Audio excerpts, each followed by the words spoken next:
Kenya medicine list that KEMSA and MOH has, and then we increase the screening and the diagnostic tools across multiple counties.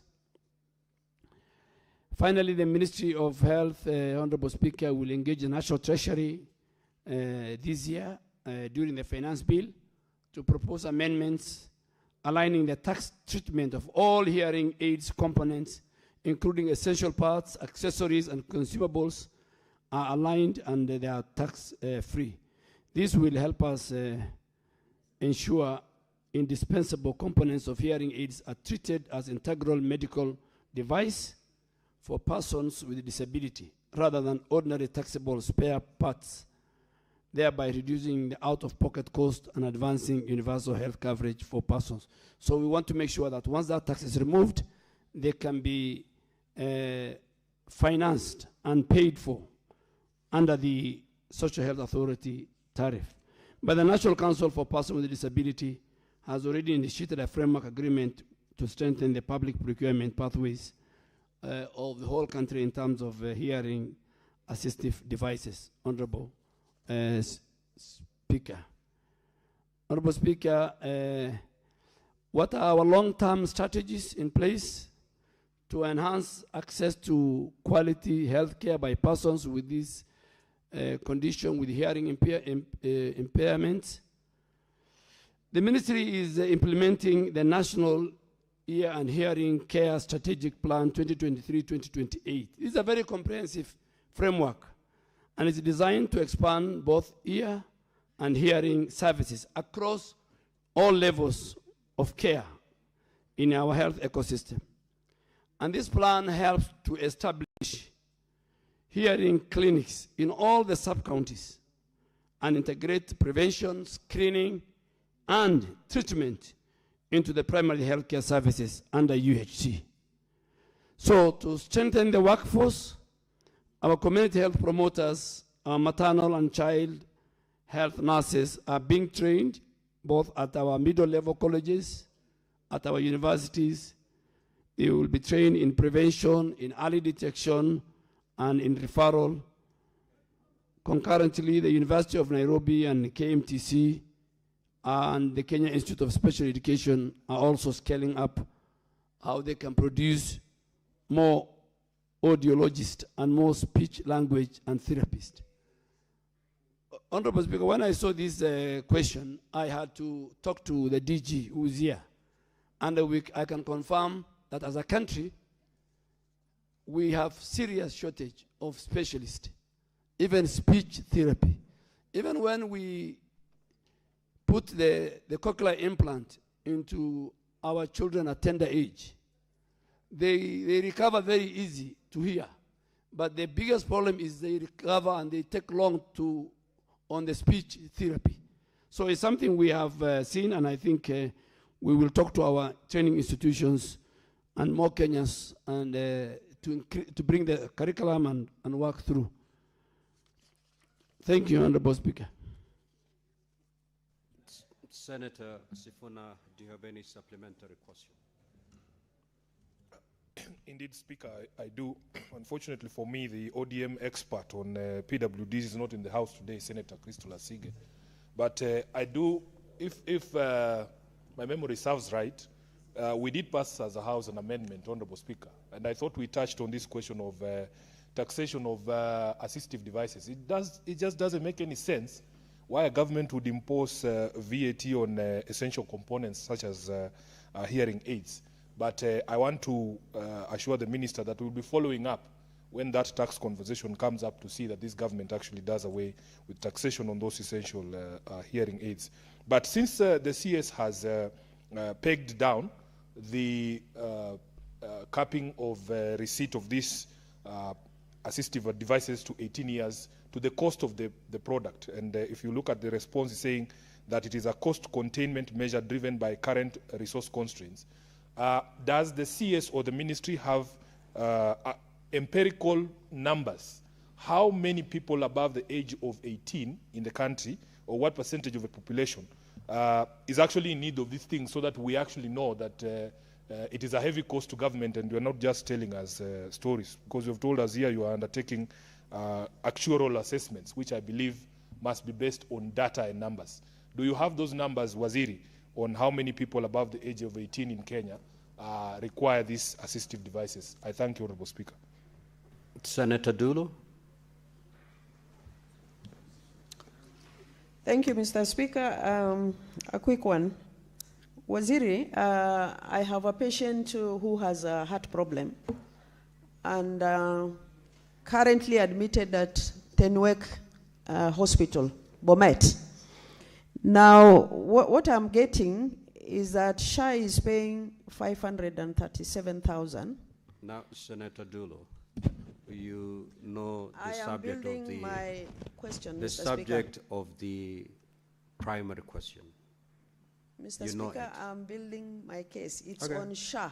I'm just inquiring. Yeah, but the question at hand, the primary question, is Mr. actually on the devices. Mr. Speaker, I raised my request earlier on when actually Senator Hamida was on the floor. And So even it's not before. related to this question. No, it's on SHA, Mr. Speaker. I will allow you. Thank you. So, Waziri, this patient is in the hospital and the bill is about 1.1. SHA is paying 530 something. The patient is supposed to pay the balance. Mostly on heart problems, people actually seek where they can be able to get quick response to their issues. I'm told there are criteria, or rather there are categories of payment for different hospitals and different diseases. So I really want to know more specifically on that particular patient or heart. I have about 4 patients from Isiolo who are having similar challenges, actually going around to raise funds to meet the cost of the operation. So do you have categories of hospitals and diseases that you pay different charges, especially those patients who are covered under SHA? I thank you, Mr. Speaker. Senator Haji. Thank you very much, Mr. Speaker, sir. Mr. Speaker, sir, before I go straight to the question, I just want to state that as the Senator of Garissa, I am very happy and proud when I hear senators like Cherargei and Cheriot and Senator Sifuna praise the CS of Health, who happens to hail from Garissa. Senator Sifuna, you did say that he answered your question. No, you said he answered your question, and you were very happy with his answer. So, as a Senator of Garissa, we're very happy and we're very proud of our son who hails from Garissa and he's got a very busy ministry and is doing a good job, and we want to wish him all the best. Mr. Speaker, sir, since regional cancer centers were established, they've been supported by the Ministry of Health through the supply of essential oncology drugs, which covered over 24 treatment regimens, including those for breast and prostate cancer. Over the past 1 year, we've seen a significant reduction in the supply of these oncology drugs. I would like to ask the CS to clarify whether if there has been any policy shift regarding the provision of cancer treatment drugs from the national government to the regional cancer centers, and how such changes affect facilities in marginalized regions such as Garissa County. Thank you, Mr. Speaker. Senator Eddie Okech.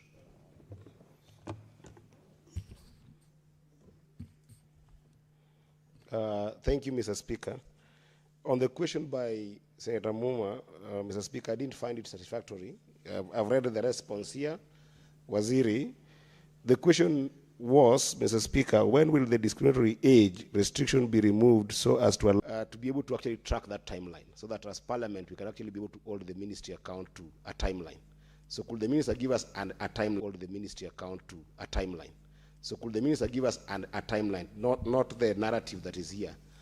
That Honorable CS, you may respond. Honorable Speaker, let me start with the last question.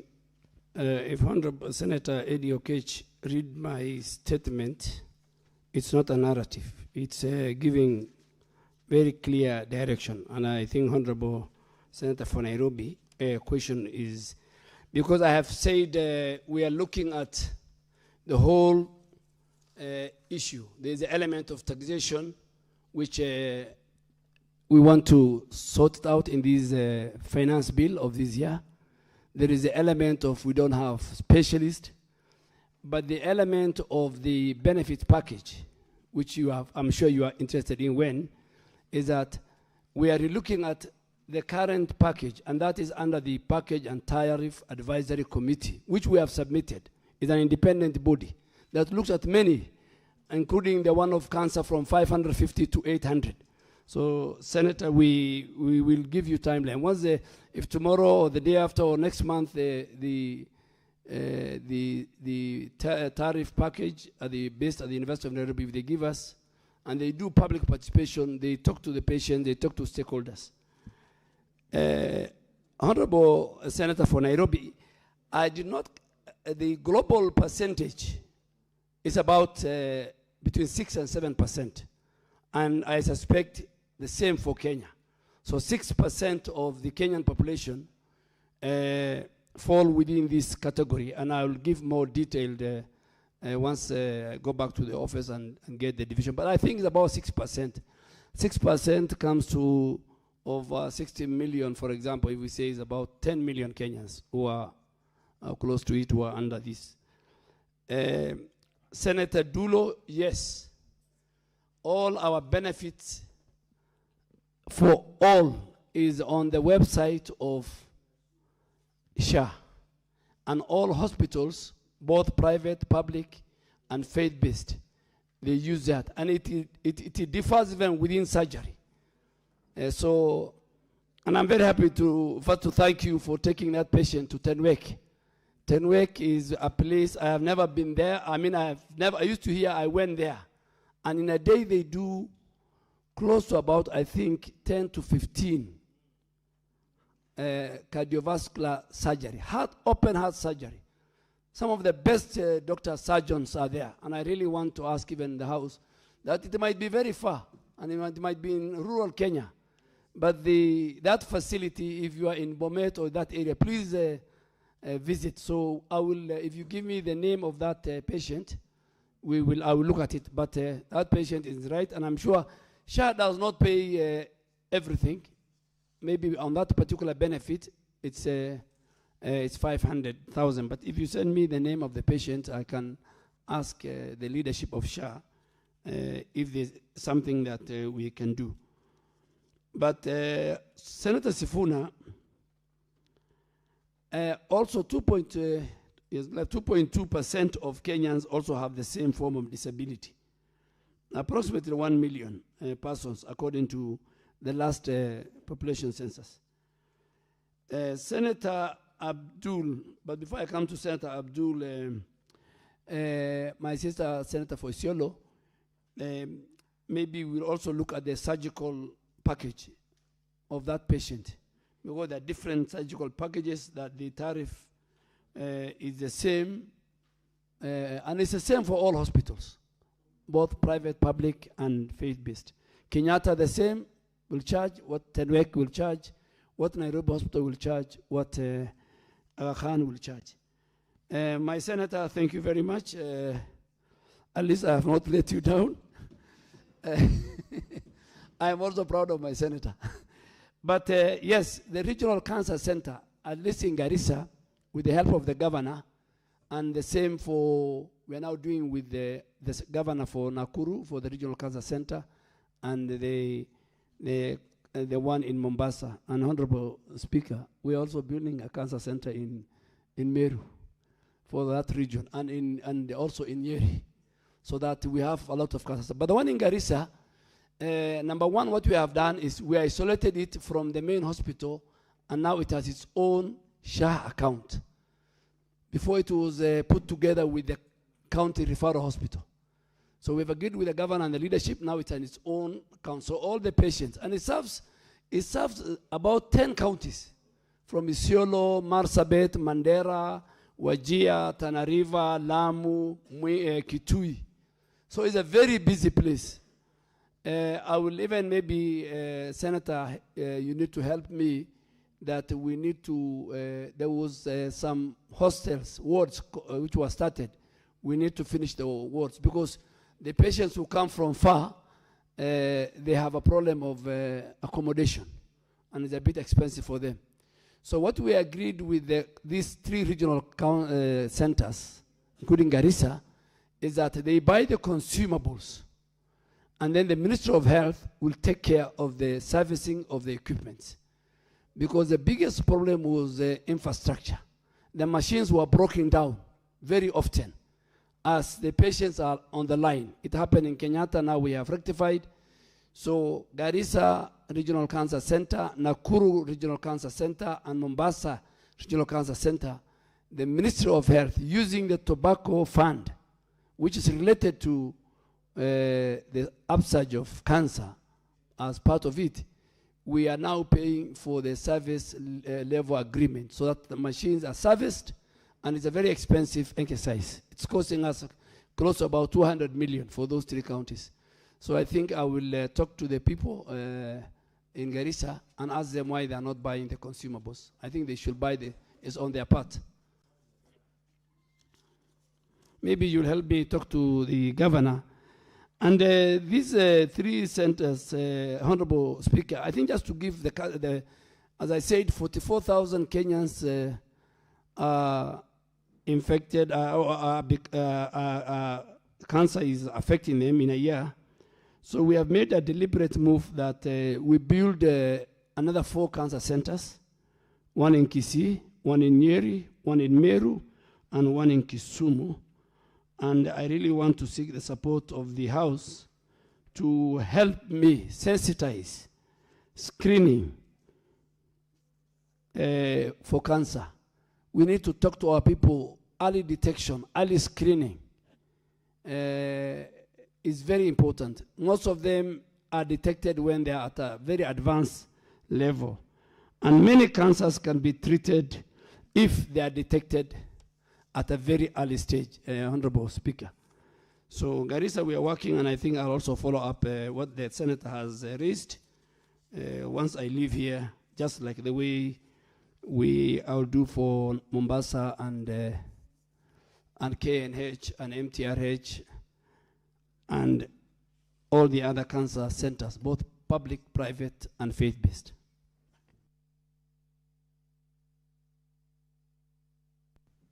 Honorable Senators, looking at the time, we are 50 minutes behind the schedule because there is time allocation for every question. I know we have 1 question left for the CS to respond to by Senator Minda Kibwana. So I have several requests here which I suggest because they are actually on share, and we left that question. After the CS finishes the question by Senator Minda Kibwana, I'll give the Senators Modama, my good friend Senator Kongo Mugeni, Senator Miraji, to ask those questions. Few minutes after he answers the question, responds to the question by Senator Aminda Kibwana. So Senator Aminda Kibwana asks question number 048. Thank you, Mr. Speaker. Mr. Speaker, first I would also want to commend Bwana Waziri for tabling that report, for the job well done. It shows dedication, hard work, and he's actually equal to the task. And I'm very sure very soon we'll be calling him Dr. Dwale with the expertise. My questions on 048, Mr. Speaker, is on Bwana Waziri, could you state the measures in place to operationalize the Kenya climate change and health strategy across national referral facilities and county health systems? Question B, what steps has the ministry taken to ensure that hospitals, clinics, laboratories, medicine supply chains, and emergency public health services remain functional during flooding, heat events, disease outbreaks, and other climate-related shocks? Question C, could the Cabinet Secretary state whether the ministry has conducted a national assessment of the vulnerable of health facilities and public health systems to flooding, extreme heat, vector-borne diseases, water contamination, and power disruption, and if so, what were the findings? The last one, what budgetary policy and infrastructure measures in the ministry adopting to strengthen climate health preparedness in line with practices used in countries that have integrated climate resilience into health planning, such as Bangladesh and the Netherlands? I thank you, Mr. Speaker.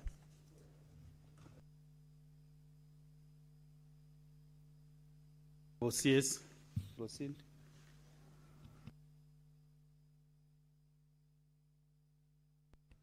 Honorable Speaker, the question by Senator Hamida is very, very important, not only to the Ministry of Health, but to the government and the people of Kenya.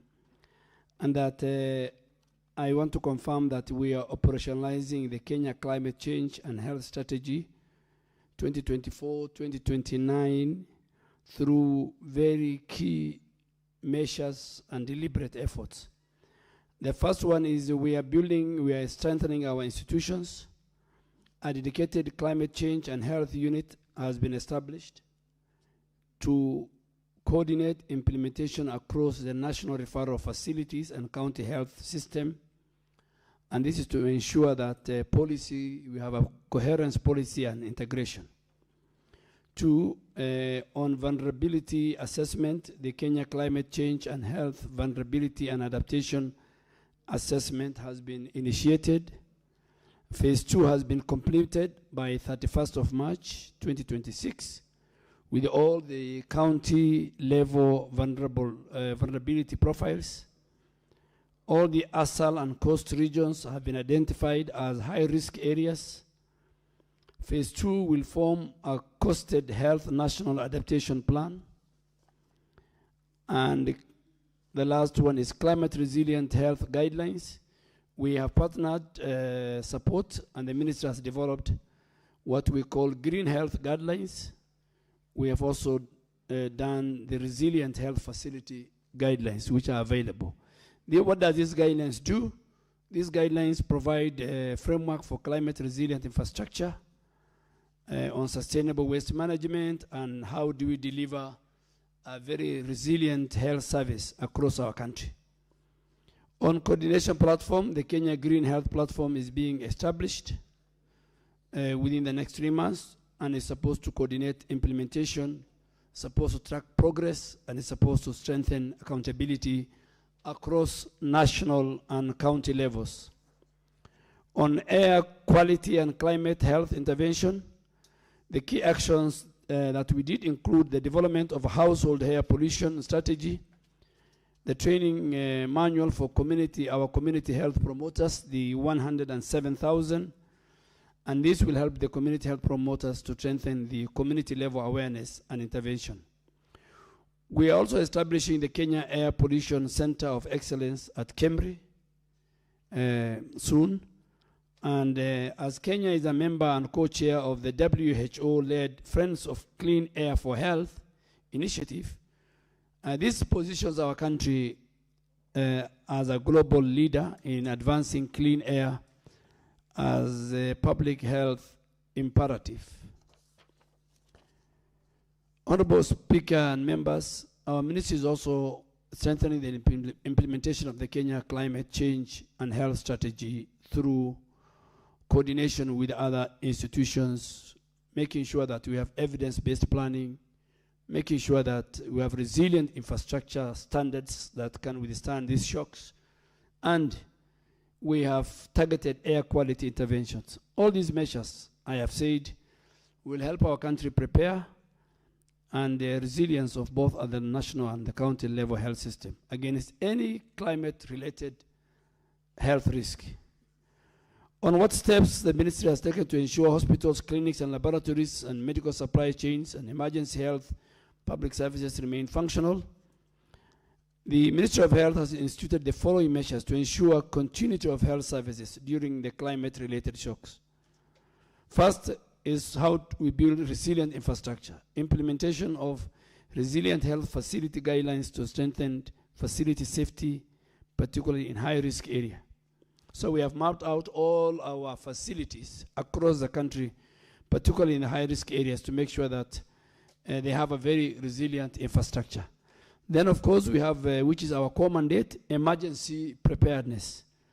We have both strengthened the national and the county response system, making sure that we preposition enough supplies, we create a very rapid response teams, and we do emergency operation centers, working with colleagues in other critical departments. On supply chain continuity, that's why we said KEMSA now is fully recapitalized, so maintenance of buffer stocks, diversified sourcing, and improved logistics to ensure we are even introducing drones in terms of delivering items like blood during bad weather in some parts of our country. We are doing also surveillance and early warning, enhanced disease surveillance systems, detection and response to climate-sensitive outbreaks, the Rift Valley fever, and many, many others.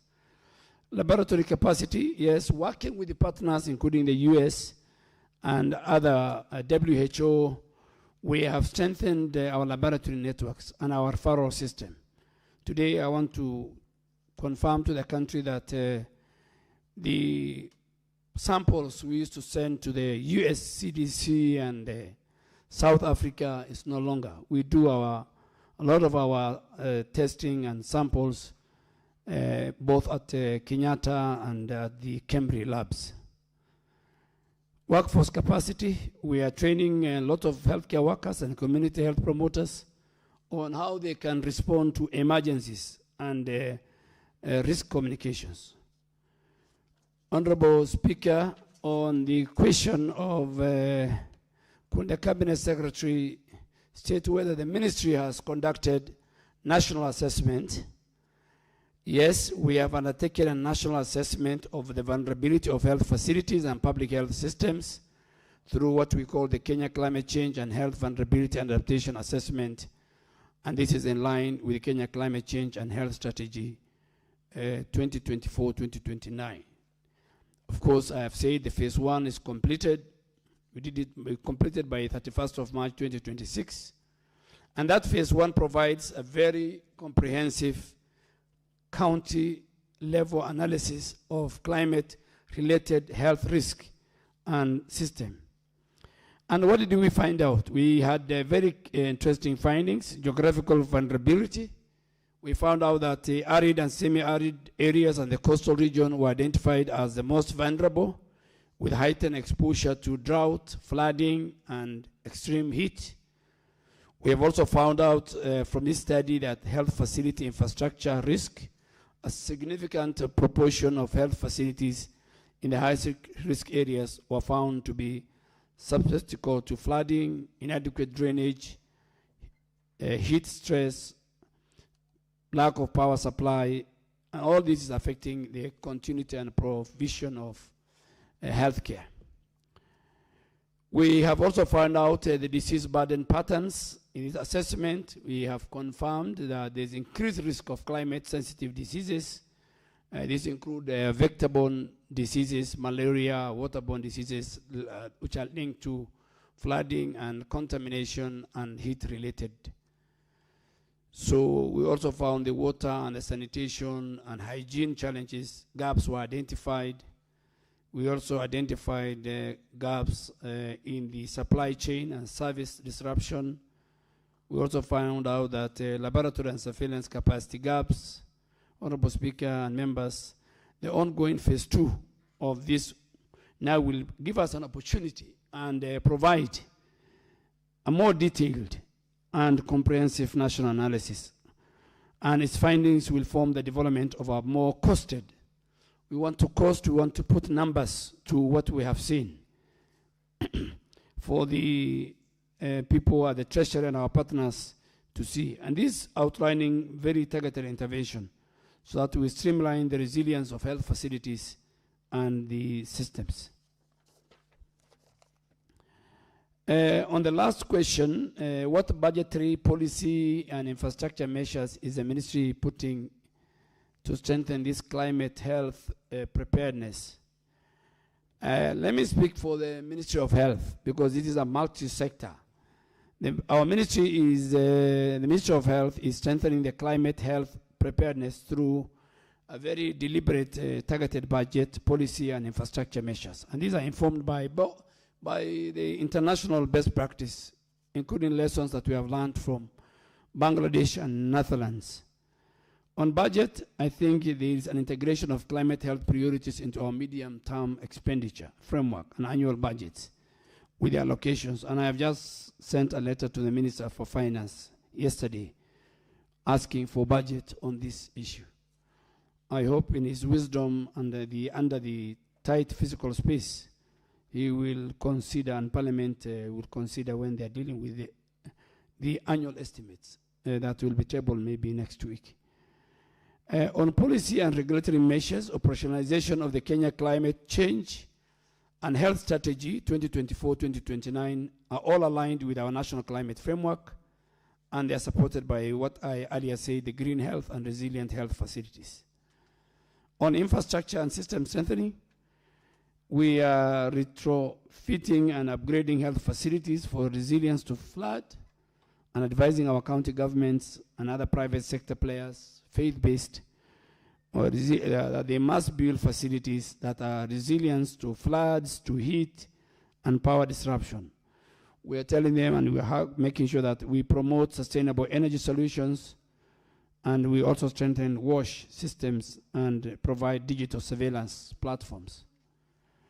Finally, on capacity building, I think the healthcare workers are being trained, expansion on climate health research and establishment. These are areas I think they're very important, and I'm very happy, Honorable Speaker, that Senator Hamida has raised it. It's a very important area that has been neglected and was affecting us during floods, during drought, during heat waves. You see hospitals being submerged, outbreak of diseases which are related to the climate shocks. And finally, our multi-sectoral collaboration, we want to enhance the coordination with the government sectors and partners to support the integrated climate health response. Thank you, Mr. Speaker.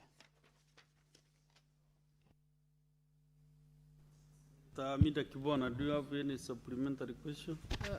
Bwana Speaker, I just want to add from the response from Waziri Asante for your response. I was just wondering if there are any, so far, are you assisting counties to mainstream this strategy so that at least they can have their own strategies and assessing and concluding this as you have tabled? And also, are you leveraging on also any kind of support, external partnerships? I'm sure there are countries that would want to partner on such, mainstreaming. So at least for the counties also to implement, their own, and then also just have partnerships whom you can leverage on. Thank you. Honorable Waziri. Yes, Honorable Speaker, thank you, and Honorable Senators. If you look at page 22 on phase 1, which we have just completed, 31st March 2026, we are completely aligned with the county level vulnerability profiles. And that's how we picked ASAL, Coast. So based on that report, and which we have shared with the counties, and everything we do, health is devolved. So as environment, most of it is devolved. So we're working with them, but I'm sure phase 2 is where now we want to inform a more costed national national adaptation plan, so that the counties can plan in terms of how much resources they will inject. And then finally, I agree with you, there are many partners, many organizations who are ready to partner with us. And what we have done now in the Ministry of Health is that we have introduced a system where it is one budget, one plan, one budget, and one M&E. So donors don't just come and they don't go to a county and they start something which already. So we sit with the donors, with the counties, and we say, this area has been funded by government, this area has been funded by this donor, we have a gap here, can you please help? So we will talk to our partners, both at the UN level and at the other international level. Many of them are ready to support us.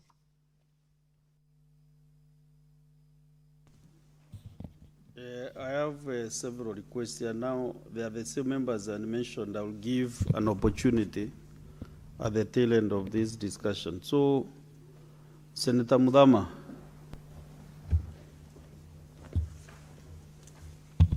Thank you, Mr. Speaker, for this opportunity. And I just want to, first of all, thank the CS for coming, because many of the times we call CSs and they don't appear. So thank you, Wana CS, for coming. I have a question about a patient who was admitted at KU Referral Hospital, and he died a month ago. SHA paid 1,200. Well, the bill was 1.202, and SHA paid 400. The balance of the bill was 800. Wana CS, this man has only 3 daughters, and they are not working. They fundraised on the 13th of this month, and they raised 150.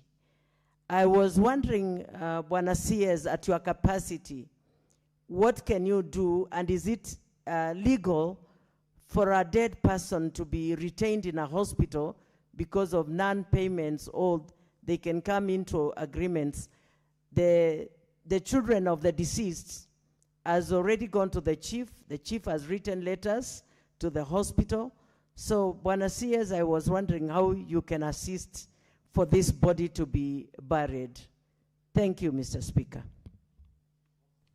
Before you get a response from the CS, I really wanted to know which other member has a supplementary question on the primary question first. You know, this is a technical area on climate change and health strategy. It's a technical area. The CS is lucky that he served in the Ministry of Environment, and that is why he's able now to understand what Senator Minda wants to know. So, Senator Nyutu, Joe Nyutu. Thank you, Honorable Speaker. My question to the CS is based on Part B of the question that Senator Hamida Kibwana asked on the steps that the ministry is taking to ensure that clinics, laboratories, and medical supply chains serve or are available to these institutions, public health, medical facilities during when we have disease outbreaks from climate change, Mr. Speaker. But then, Mr. Speaker, we also have a big referral hospital in this city by the name Kenyatta National Hospital. And there have been reports, Mr. Speaker, that sometimes supplies, even laboratory supplies, medicine supplies, are not available, which has been resulting from the fact that the government is collecting all the payments there through the e-citizen platform. So, Mr. Speaker, my question to the CS is, what informed this decision to have monies payable to Kenyatta National Hospital collected through e-citizen, which then means that the hospital cannot access those funds directly? And Mr. Speaker, you know, hospitals are doing very well in the counties when they collect these monies for themselves and use it for what we are calling Facility Improvement Fund. So exactly what informed this, and what guarantee do we have, Honorable CS, that Kenyatta National Hospital will continue having medical supplies and laboratory supplies in spite of the fact that the hospital does not collect this money directly because it is collected through an e-citizen platform? Mr. Speaker, that is my question. Thank you very much. Senator Joe Nyutu, you know you are a bit crafty. You are touching on climate change and then diving again to Kenyatta National Hospital. Yeah?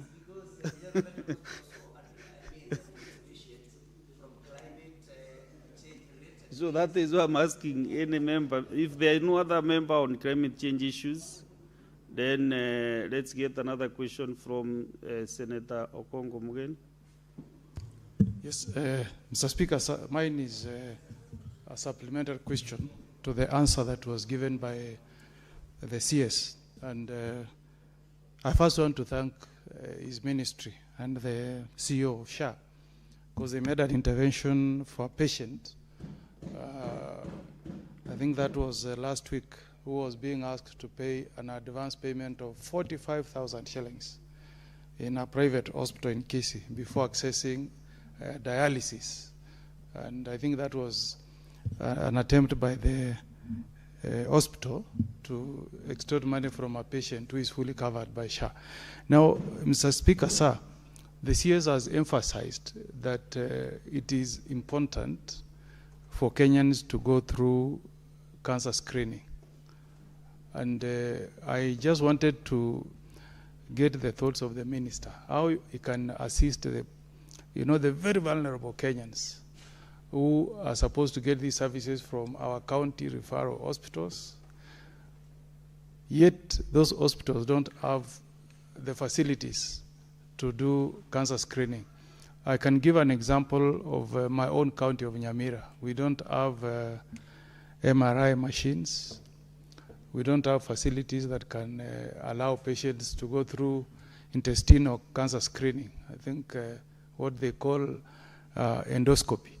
If you go to a private hospital like Nairobi, I think they charge about 37,500 just for the facilities alone. The doctor will charge another 55,000 shillings. Yet at the counties, Mr. Speaker, I don't know about your county of Meru, but most of our counties don't have these facilities. In fact, in Nyamira, we don't have an oncologist. We don't have an MRI. We don't have a radiologist. So even if we urge Kenyans to go for screening, the only fallback is to go to our private hospitals.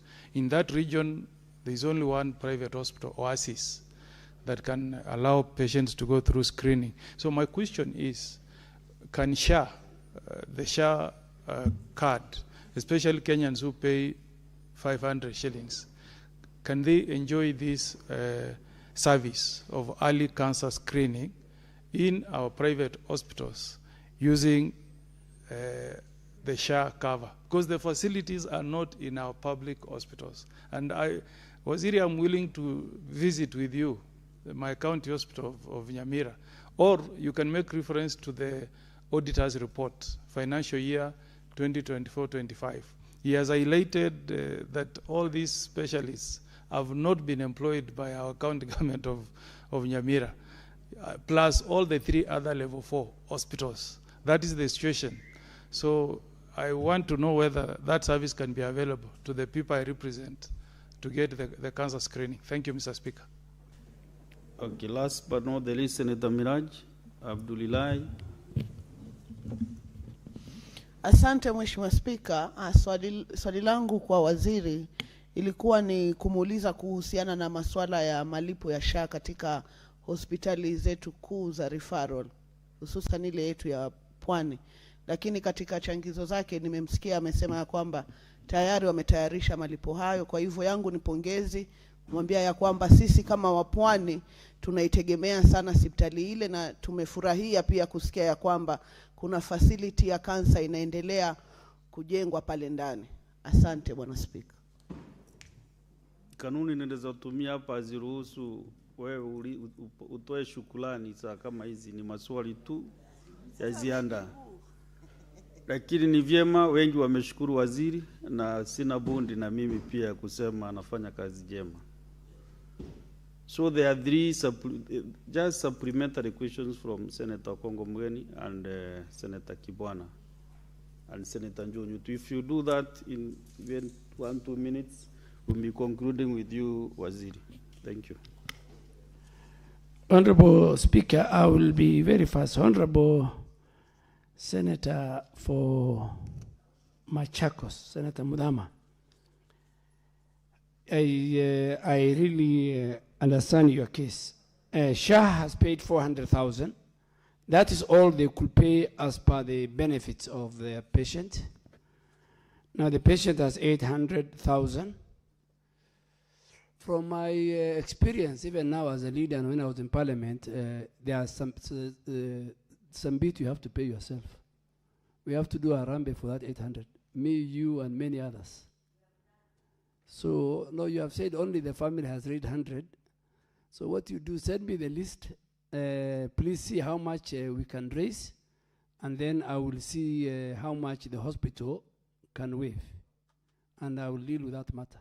It's very urgent. We don't want to keep bodies. It's against, it's immoral, it's unconstitutional.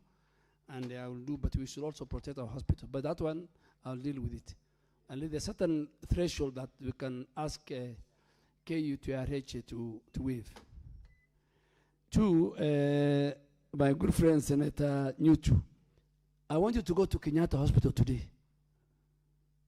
Just yesterday alone, Kenyatta Hospital was paid 531 million by Shah. It was number one. For many reasons. One, it has a high number of patients. And two, there is a new good leadership. We have removed all the corrupt ones. And the board led by Abbas Gulet, former Kenya Red Cross chair, and the Siampe who was before in Kenyatta, and now they are doing extremely work. 11 new in social media is fabrication. In fact, I'll be going to launch another section of Kenyatta. I'll look for you. So Kenyatta is not the Kenyatta of the yesterday. And I really want to tell the country, both the private wing, and in fact the private premier wing of Kenyatta now is being used by our leaders. So Kenyatta is doing well. It has enough money, and e-citizen has transformed our country. Senator, e-citizen has transformed our country. You might not like the president who introduced it or the government introduced it, but while you are sitting here, you can use e-citizen platform to sort out many personal community issues and payment. And you do payment here, Kenya Power, whatever, anything, KRA. So I think it has challenges. The way even, I'm not saying Shah is 100%. We have some operational challenges. The way M-Pesa sometimes is in a kwama. But I can tell you, Kenyatta, and I'm ready to take you there. The supplies are there. They buy from KEMSA. Where they don't find KEMSA, they buy from the private sector. In fact, by next week, we are putting the 4th linear machine for our cancer patients. They serve 150. We want them to serve 300, 400. Kenyatta University is a premier. It serves Murang'a, Kiambu, Machakos, the whole of that region. But Kenyatta Hospital is doing very well. I think there was a question from Senator Omogeni. Senator, I want you to listen to me. I didn't want to say this, but I have to say, healthcare in Nyamira has collapsed. And it has collapsed because of your governor. I want to be very honest with you. There are about 3 counties where healthcare is collapsed. Let me give you a very good example. All the things you have said, all the equipment you have said, are provided for under the National Equipment Support Program. I was in Bungoma, his counterpart. There is a radiology, there is a mammograph, there is dialysis machine, there is even a CT scan we have launched, all under this program. And he is not putting a coin. The national government is not putting a coin. It is fee for service. Every patient who uses it is paid for by Shah. Your governor and Nyamira, he has signed for the next program, but he's unable to make a request. He's unable to make a request, and I cannot force him. So if he make a request today, by next week, me and you will go and launch CT scan. We'll go and launch all these equipment. But I can tell, and it's good, I think I need to be very honest to Kenya and to the residents of Nyamira that I think it is morally wrong, it is religiously wrong for you to be a leader and to be a governor of Nyamira, and you allow the most critical sector to collapse because of leadership. I didn't want to say this, but I have to say it.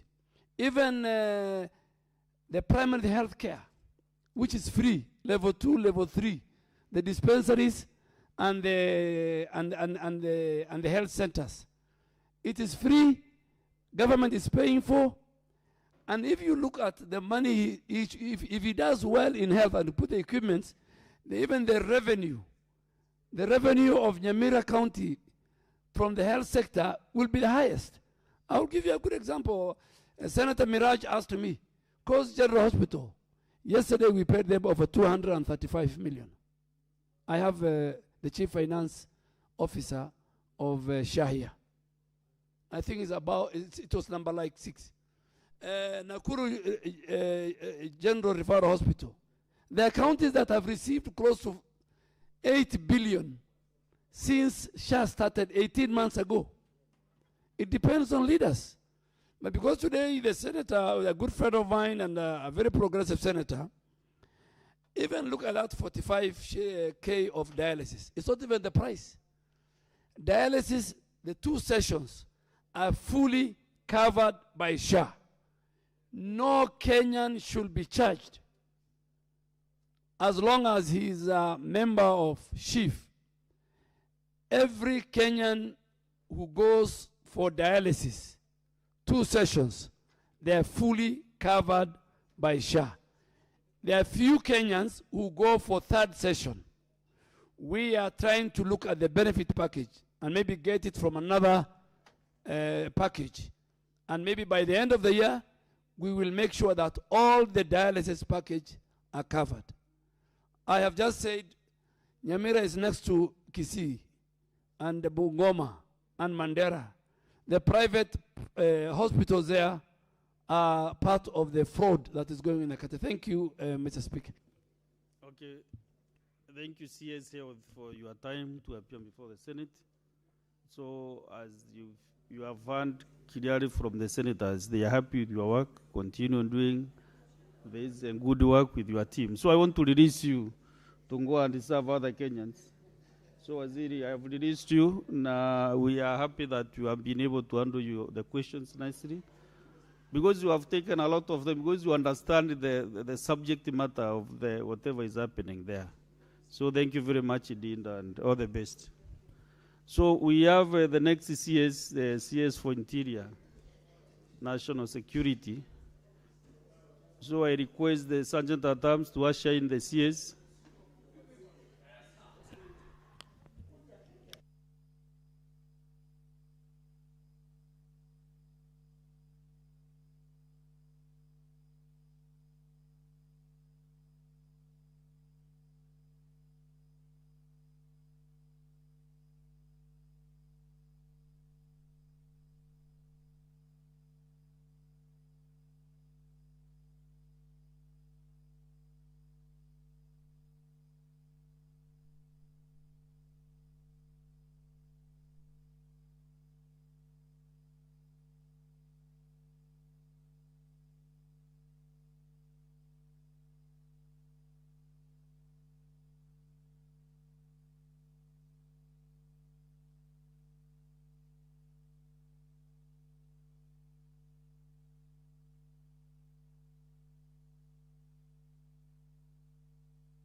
I want to take this opportunity to welcome the CS for National Security, Interior and National Administration to the Senate.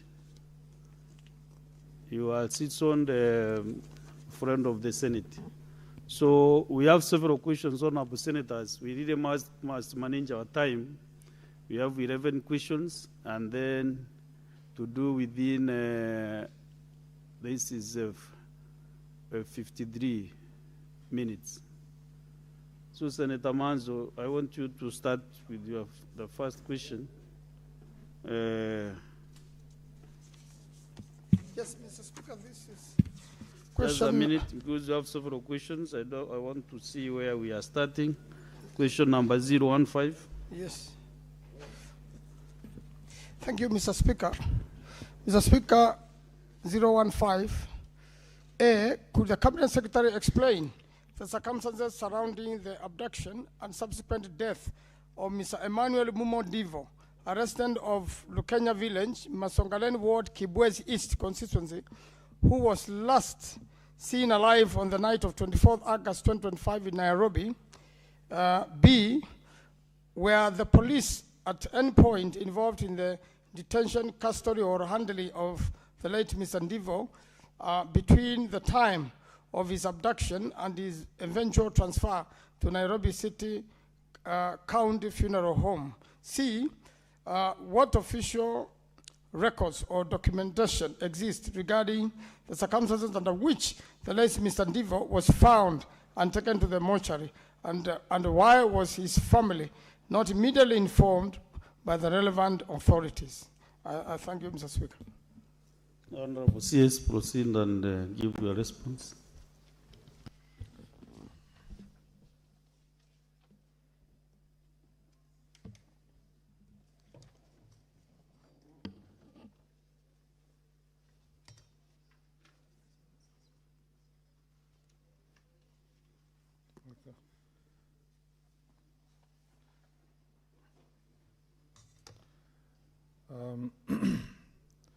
Thank you, Mr. Speaker. Once again, I thank you, Mr. Speaker, for inviting me to come back to this august house to discuss these issues related to the security of our country. Considering the time given, and I do not pretend to advise the Speaker or the House, but Mr. Speaker, I have said this before, and allow me to repeat that it would be nice if you invite us with those many questions to just restrict it to one Cabinet Secretariat session, so that we do not rush all the questions at once, considering that how we schedule also our diaries is to take care of the serious business of the Senate. But be it as it may, I will abide by the calendar has been provided. Mr. Speaker, on question 15, I will go straight to the answers because I don't have the time to repeat the question on part 1, which is regarding the circumstances surrounding the abduction and subsequent death of Mr. Emmanuel Mumo Ndivo. Mr. Speaker, the government is not aware of the abduction of Emmanuel Mumo Ndivo. On the contrary, the government is aware that on August 27th of August 2025, Mr. Jackson Kioko Ndivo reported the disappearance of his brother, Mr. Emmanuel Mumo Ndivo, aged 33 years, at Kangemi Police Station, via an OB number 1827/8 of 2025. He alleged that Emmanuel had gone missing since 24th of August 2025 at about 1800 hours. On August 29th, 2025, DCI Dagoretti commenced investigations into the matter. Call data records was requested from the mobile subscriber, and the report was subsequently delivered to the Nairobi Regional Crime Headquarters via reference number 3265 of 2025. Before the investigation could progress further, Jackson reported at the DCI Dagoretti office that the body of Emmanuel had been found lifeless at the Nairobi Funeral Home, admitted via number 1487 of 2025, allegedly having been involved in a fatal road traffic accident along Wayaki Way.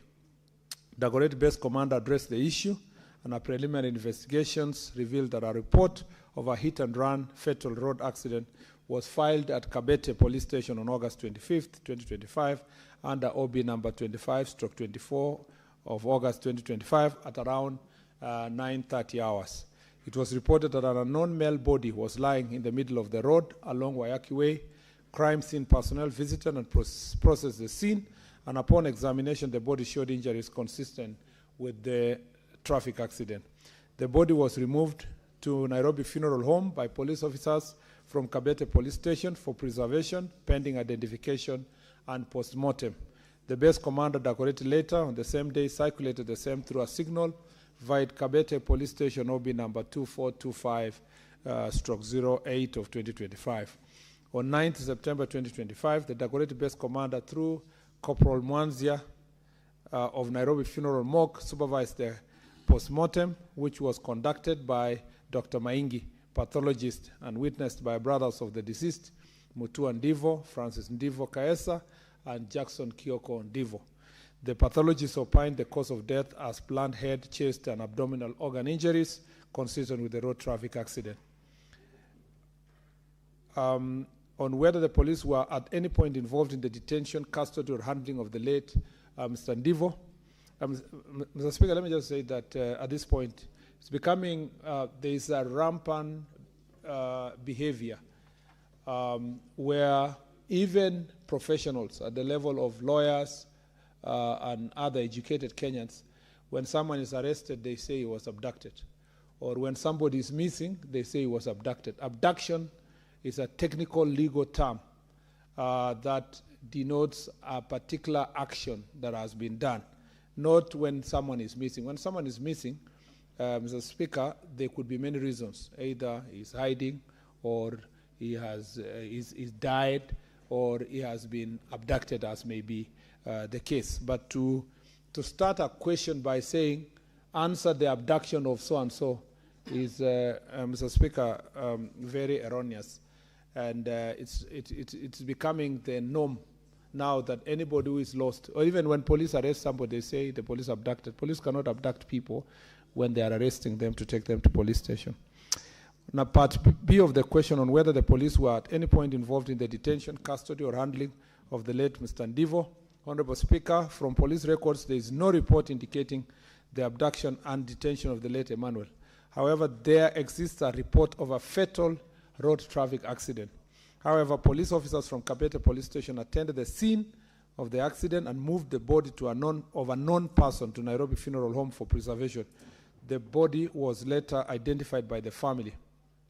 Concerning the existence of records of documentation regarding the circumstance under which the late Ndivo was reportedly found and taken to the mortuary, and why his family was not immediately informed by the relevant authorities, Honorable Speaker, within the police custody, there exists records on 1, hit-and-run traffic road accident report at Kabete Police Station; 2, circulation of base commander Dagoretti through a signal via Kabete Police Station on the 25th 8 of 2025, OB number 2425/08225, 2025. Nairobi City County Funeral Home, mock admission of an unknown body under admission number 1487, 2085.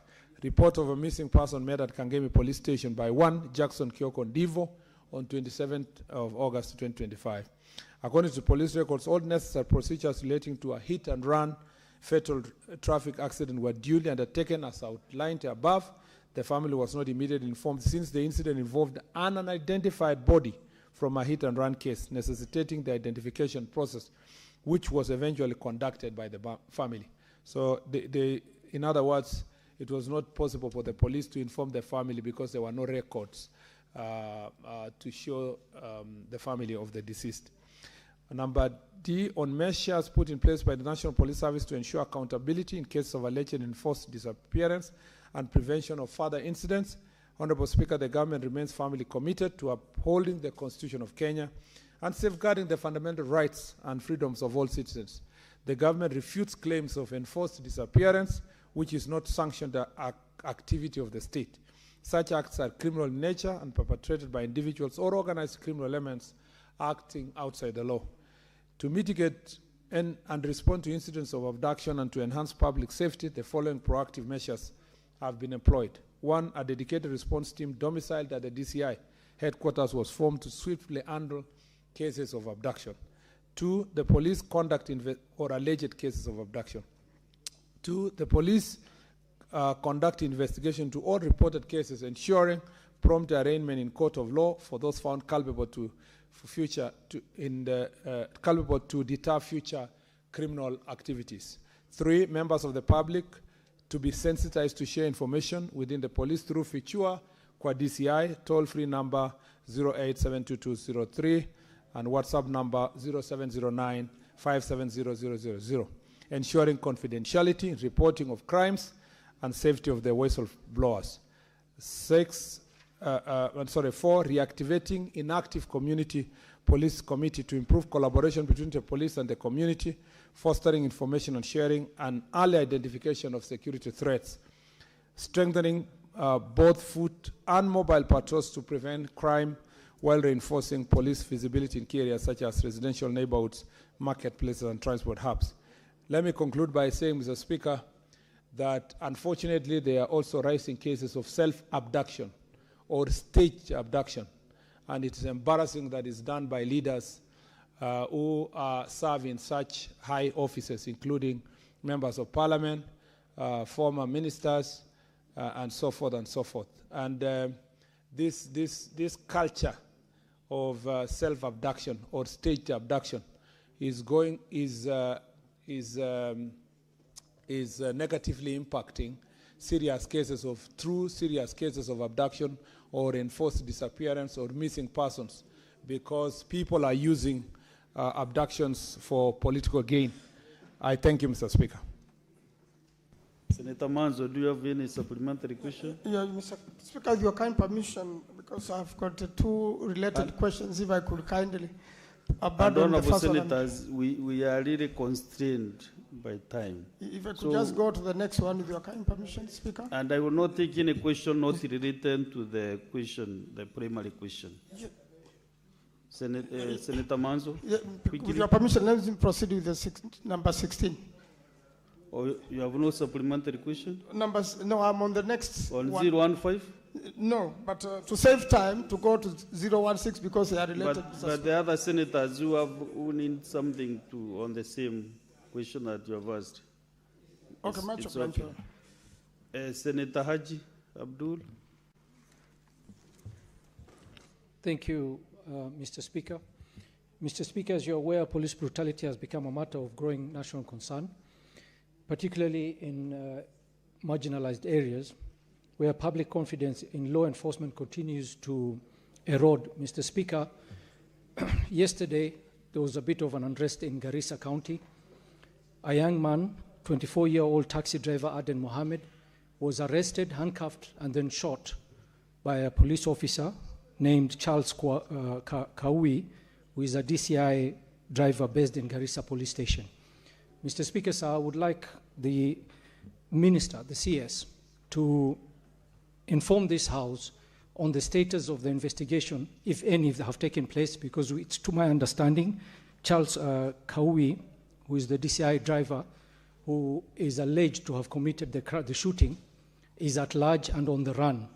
Could the CS inform us if he has been arrested or his whereabouts has been detected? And the shooting happened at the checkpoint of Modika Barak Junction corridor. Could also the CS inform us on the need for so many checkpoints on that road, and whether, if those checkpoints are lawfully gazetted, and what action has been taken against any that are found to be illegal, irregular, or operating outside the law? Thank you, Mr. Speaker. Honorable Senator, as you know, that's why I say in the letters really stick to the primary question. I don't know now whether the CS has a report on yesterday's occurrence, but Honorable CS, just try and see whether you can answer Senator Haji, then I will do another round. Yes, no problem. We are still there.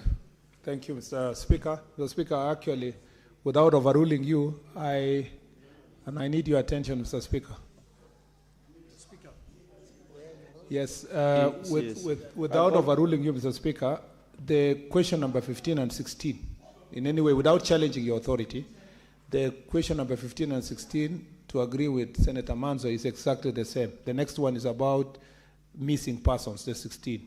So that if there were going to be clarifications, it would have been good to combine 15 and 16 so that the clarifications related to missing persons can be the same, if, in my own opinion, so that any responses on that issue, because the question 16 has statistics of disappearance or missing persons and so forth. But let me just capture the issue of the Senator of Garissa. The question related to yesterday's unfortunate incident where a police officer, I think called Charles Nguni, was actually attacked and killed a civilian in a roadblock is unfortunate. The report I have now, Mr. Speaker, is that that particular police officer is on the run. The DCI officers within the county are chasing after him. We believe that he should be arrested any time from now. More importantly, IPOA has been invited to take the proper legal steps and being assisted by the officers from DCI. As soon as the suspect arrested, we will take him, working together with IPOA. He will be taken to court and the processes will follow. These cases, Mr. Speaker, of police brutality are taken very seriously by National Police Service, investigated. But I must say that as a ministry, we have been advocating for better budget for IPOA because they are grossly underfunded and making it difficult for them to carry out their responsibilities of oversighting and holding into account police officers who are found in such cases as the case in Garissa. I promise the Senator that I will be on this case, on the case of the IG, to ensure that there is accountability on the part of the National Police Service on this particular matter. I thank you.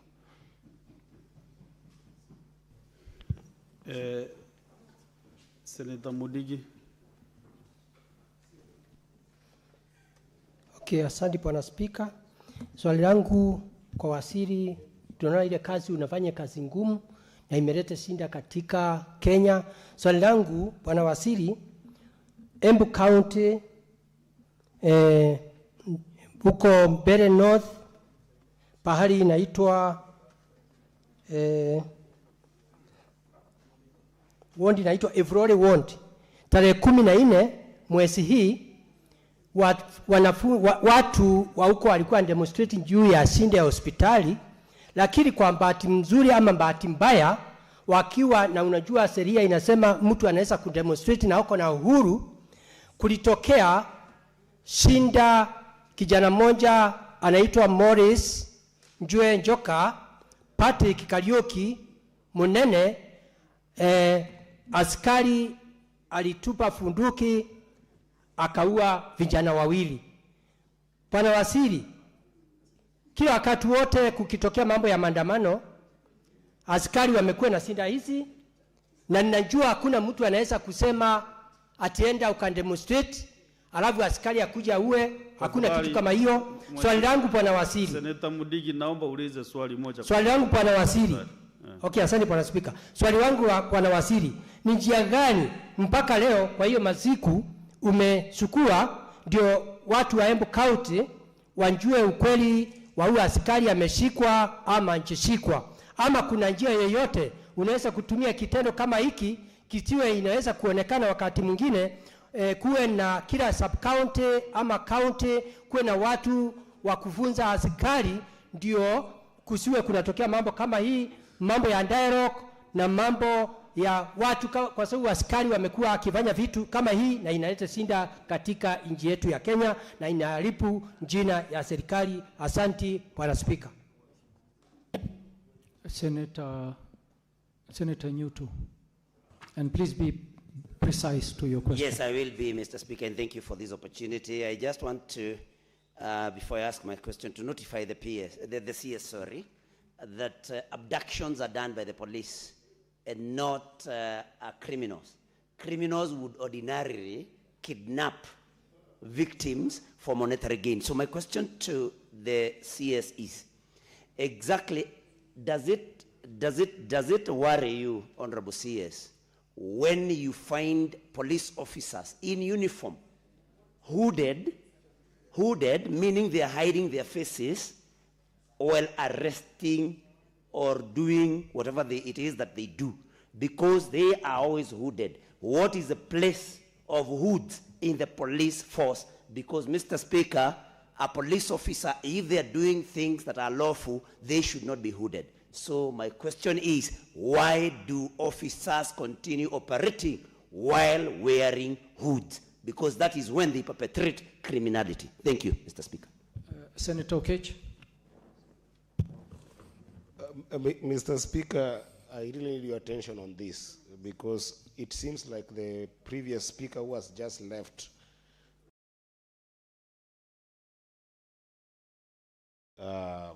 the seat of the chair, Mr. Speaker, did not get what the CS said. Mr. Speaker, on this issue of abduction, the CS expressly said that there is an ongoing element of self-abduction. In his response, there is an ongoing element of self-abduction by senior members of this society, including some serious positions that have been in this country, Mr. Speaker, in the past. Now, Mr. Speaker, you know, this is a very important issue, Mr. Speaker. You know very well that this is House of Parliament. And as a serious issue as abductions that have been going on in the country, if there is an impairment of dealing with abduction because senior members of this society are doing self-abduction, and the CS comes to this House and expressly says so, he must substantiate, Mr. Speaker. He must give us fact of who are these senior members of the society that in his tone and texture he has indicated. Can he give us the name of these people who are doing self-abductions and making it difficult to deal with the issue of self-abduction in the country, Mr. Speaker? This is a House of Parliament. We cannot just let it go as if it was just a bypassing statement. Thank you, otherwise Senator. it becomes an impairment to justice. Thank you for your question. Senator Veronica.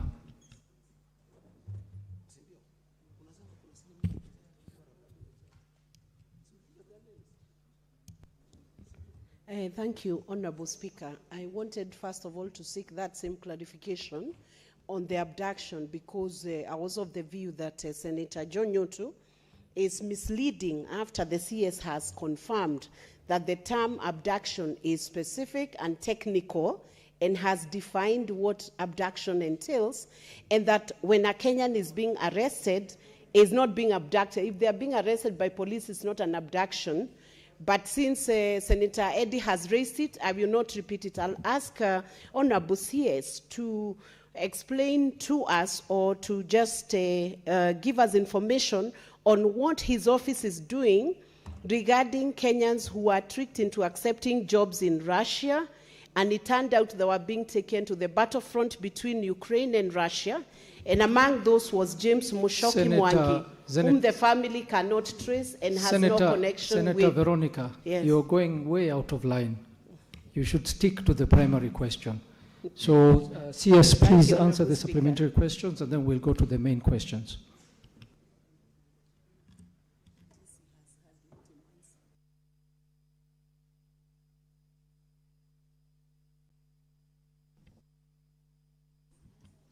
Thank you, Mr. Speaker.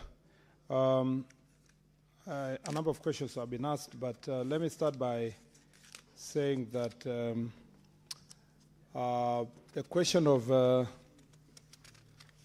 by Senator Mundiki on the police brutality in Everori in the Mbeere North, I must say that that was an unfortunate situation. Investigations are ongoing to establish exactly why. If Kenyans were having peaceful protests, how come and how did it end at a police station?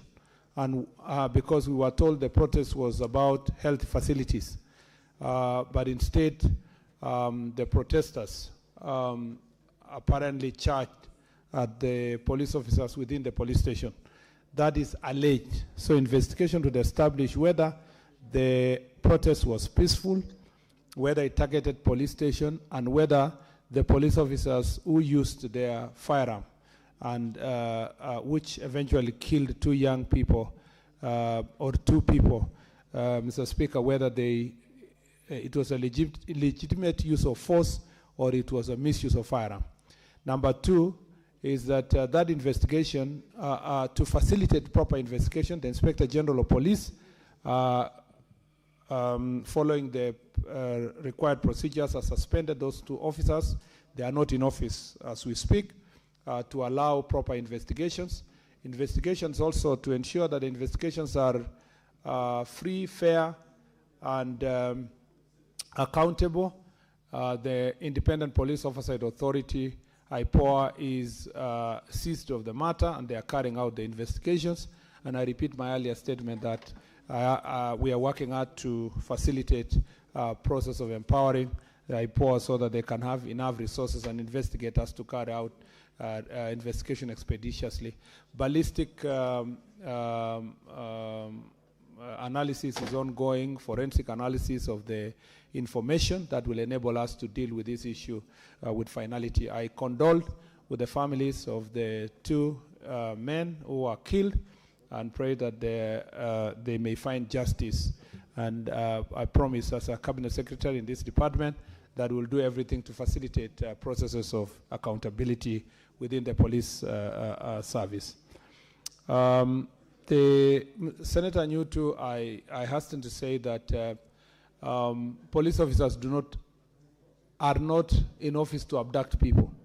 Anybody who carries an abduction is a criminal. It doesn't matter whether he's a serving police officer or is in office or is a civilian or any other person. Any abductions that are done or enforced disappearance are illegal. Police officers are only allowed to arrest a citizen and produce them in court within 24 hours. Anything beyond 24 hours, again, is illegal because it's a violation of the Constitution. The Constitution requires that if you must hold a citizen beyond the 24 hours, it must be with the consent of the court. And so 24 hours is mandatory, and that is the right. Anything beyond that is unconstitutional. The hooding of police officers' uniform includes hoods are used in certain circumstances for operational reasons, especially when you need to protect the identity of the police officers when carrying out dangerous operations that deals with people like terrorists, sometimes bandits, sometimes gangs. Gangs are very targeting of police officers. And I am glad that the Senator appreciates that sometimes those gangs and criminals may be within demos or in public space or any places that can be, and the police officers are rightly to protect themselves and protect their identity so that they are not targeted by dangerous criminals after carrying out the responsibilities they do. But by law, once they do so, they arrest the person and they must produce them in court. You need to know that our police officers operating in serious areas like the border of Kenya and Somalia face dangers every day. And if you were to force them to be seen, or those who are operating in areas infested with bandits are always facing dangerous criminals who are ready to revenge. And hooding and protecting our police officers is the responsibility of the National Police Service to provide the necessary uniform. On the question of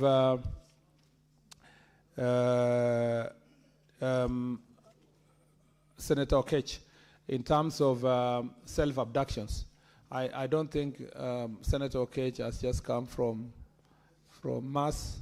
He's not a stranger in Jerusalem.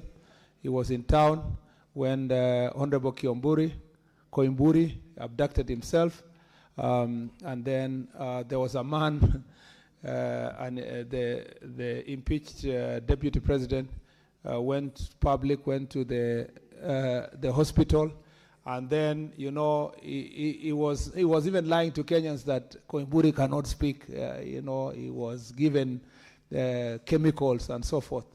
I am glad that the alleged victim then, Honorable Koimburi, has now laid bare that this was an act of drama, Mr. Speaker, that was only meant to win Kenyans. And up to now, the impeached deputy president has never apologized to the people of Kenya. He continues his lies. He progresses. So he's looking for another drama to try to paint the government National Police Service in bad light. Mr. Speaker, the same happened to Honorable Tuju the other day, self-abducted, ran around. Only, Mr. Speaker, to be found, he was in his bedroom, relaxing and sleeping there. The former deputy president, the former vice president, who was leading the charge to paint the government negatively, up to now has not apologized, despite the fact that Honorable Kalonzo Musyoka is my personal friend. I found that was a very embarrassing situation he found himself in, being part and parcel of a script, Mr. Speaker, that is painting self-abductions. The last case, Mr. Speaker, involved a young man called Ndiagui Kinyanjui, who actually forced the DCI to be dragged to a police station, to the court. And I think it was Justice Mwita, now a Court of Appeal judge, who really berated the DCI and, banged the tables. But, Mr. Speaker, when it was found finally that Ndiagui was just having his kideri, relaxing in his house, up to now, Justice Mwita has never apologized to the Inspector General of Police, the DCI, or the people of Kenya.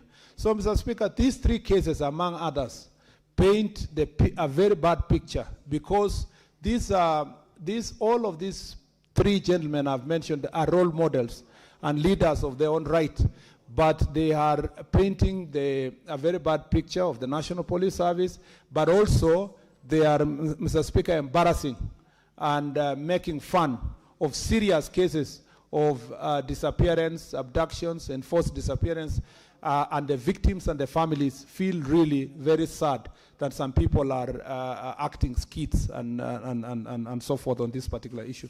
So, Mr. Speaker, I thank you. Thank you, Cabinet Secretary. Senators, with your indulgence, because of time, we have several questions which have not been asked. What I propose we do is to have the questions asked, the CS to reply, and then we take supplementary questions thereafter. Senator Mazayo. You will ask. We'll ask all the questions. Senator Mazayo. Yes. Thank you very much, Mr. Speaker. Mr. Speaker, my question is to the CS.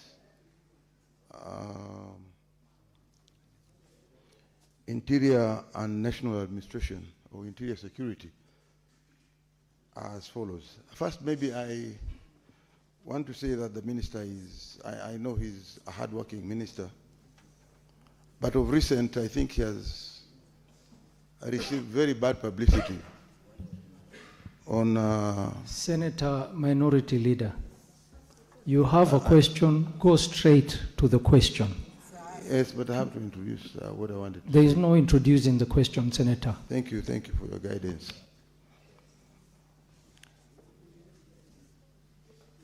I want to ask, number one, is what has the ministry, what is the ministry's current strategy for maritime security,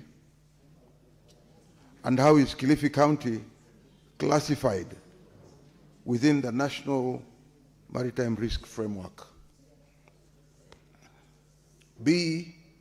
Number two, why has Kilifi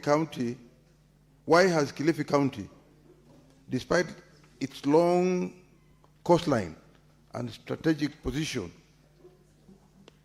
not been prioritized in the deployment of Kenya Coast Guard services? C, could the Cabinet Secretary provide a report on the status, capacity, and distribution of Coast Guard assets along Kenya's coastline, and clarify the criteria used in their allocation? And finally, what immediate and long-term measures is the ministry putting in place to current equitable deployment maritime security infrastructure and personnel across the coastal countries? Thank you. Yes, let's take all the questions, then you'll reply. Senator Manzo. Yes, thank you, Mr. Speaker. Question number 16A.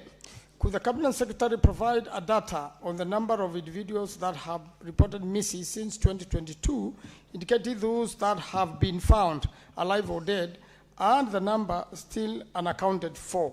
B, have the police or other security agencies established who was involved in the disappearances, and if so, could the Cabinet Secretary provide details on the actions that have been taken to bring the individuals to book? C, what measures is the government implementing to address the increasing cases of abductions in the country, and specifically ensure accountability in respect of enforced disappearances? Mr. Speaker, D, could the Cabinet Secretary provide details on the physiological and other support mechanisms, psychological and other support mechanisms available to abduction victims, and indicate whether financial compensation has been provided to any victims or their families? Mr. Speaker, I had one final one. If you allow me, I can read through. Senator, because of time, we can't. Senator Ujenda, Senior Counsel, Professor, ask your question. Thank you, Mr. Speaker. Mr. Speaker, my question is addressed to CS Interior. Number one, could the Cabinet Secretary explain the circumstances under which police officers were deployed to a Team Anglican Church in Othaya, Nyeri County on 25th January 2026 and disclose the identity of the persons who authorized and commanded the operation? Two, what steps did the authorizing and commanding officers take to ensure the deployment and conduct of officers on the scene as consistent with the national, and whether it was consistent with the National Police Service Act? Three, are there internal controls or supervisory review mechanisms that are triggered prior to the deployment of the officers to sensitive civilian settings such as the place of worship? And if so, could the CS indicate whether they were triggered in this case? And lastly, what measures have been put in place to ensure that similar deployments in future are properly approved, documented, and supervised in a manner consistent with professionalism, discipline, and neutrality of the National Police Service? Thank you. Senator Hamida.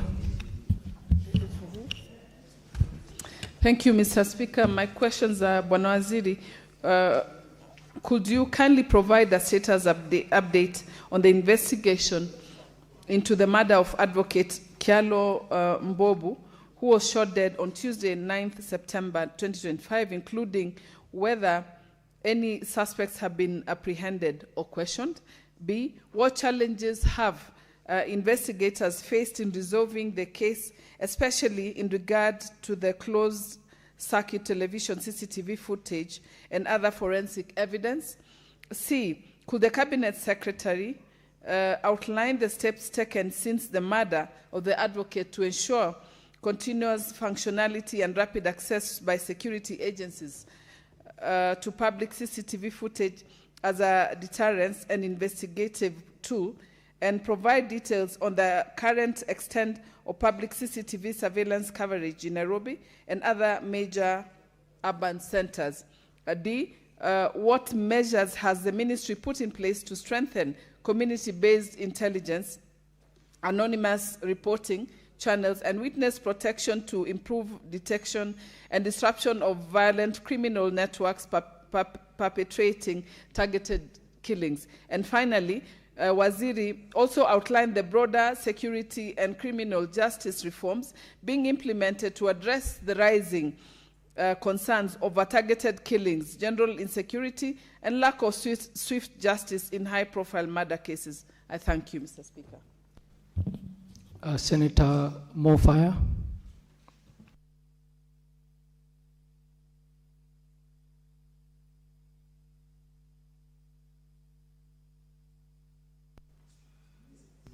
Give him the mic.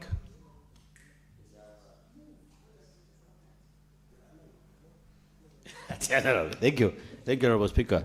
Honorable Speaker, I could get to know from the minister when will the government establish additional evidence-disputed national identification, country registration, and correction centers across Tharaka County and other counties where residents have to travel long distances to access these services. Number two, Honorable Speaker, would the government also consider deploying mobile registration and collection systems to address the accessibility challenges faced by youth seeking the services in the affected counties? Thank you.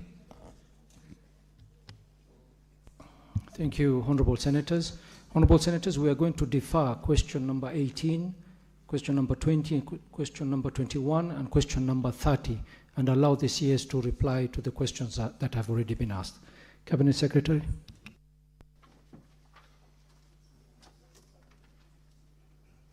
If you may, Mr. Speaker, I will, if you allow me, I'll do it chronologically so that I start with question number 11 and then it flows. On the first question related to Witima Anglican Church, that is question number 11. Mr. Speaker, asked by Senator Ojenda. For part one, Mr. Speaker, concerning the circumstances under which police officers were deployed and the identities of those who authorized and commanded the operation. Mr. Speaker, on 25th of January 2026, it was reported at Witima Police Station that unknown individuals lobbed tear gas canisters inside Witima SK St. Peter's Church during service that was attended by, among others, the former impeached Deputy President Rigathi Gachagua. It was further reported that the attackers were dressed in civilian attire, had concealed their identities, and were operating motor vehicles believed to be associated with the police service. The individuals caused extensive damage to motor vehicles that had been parked within the church compound.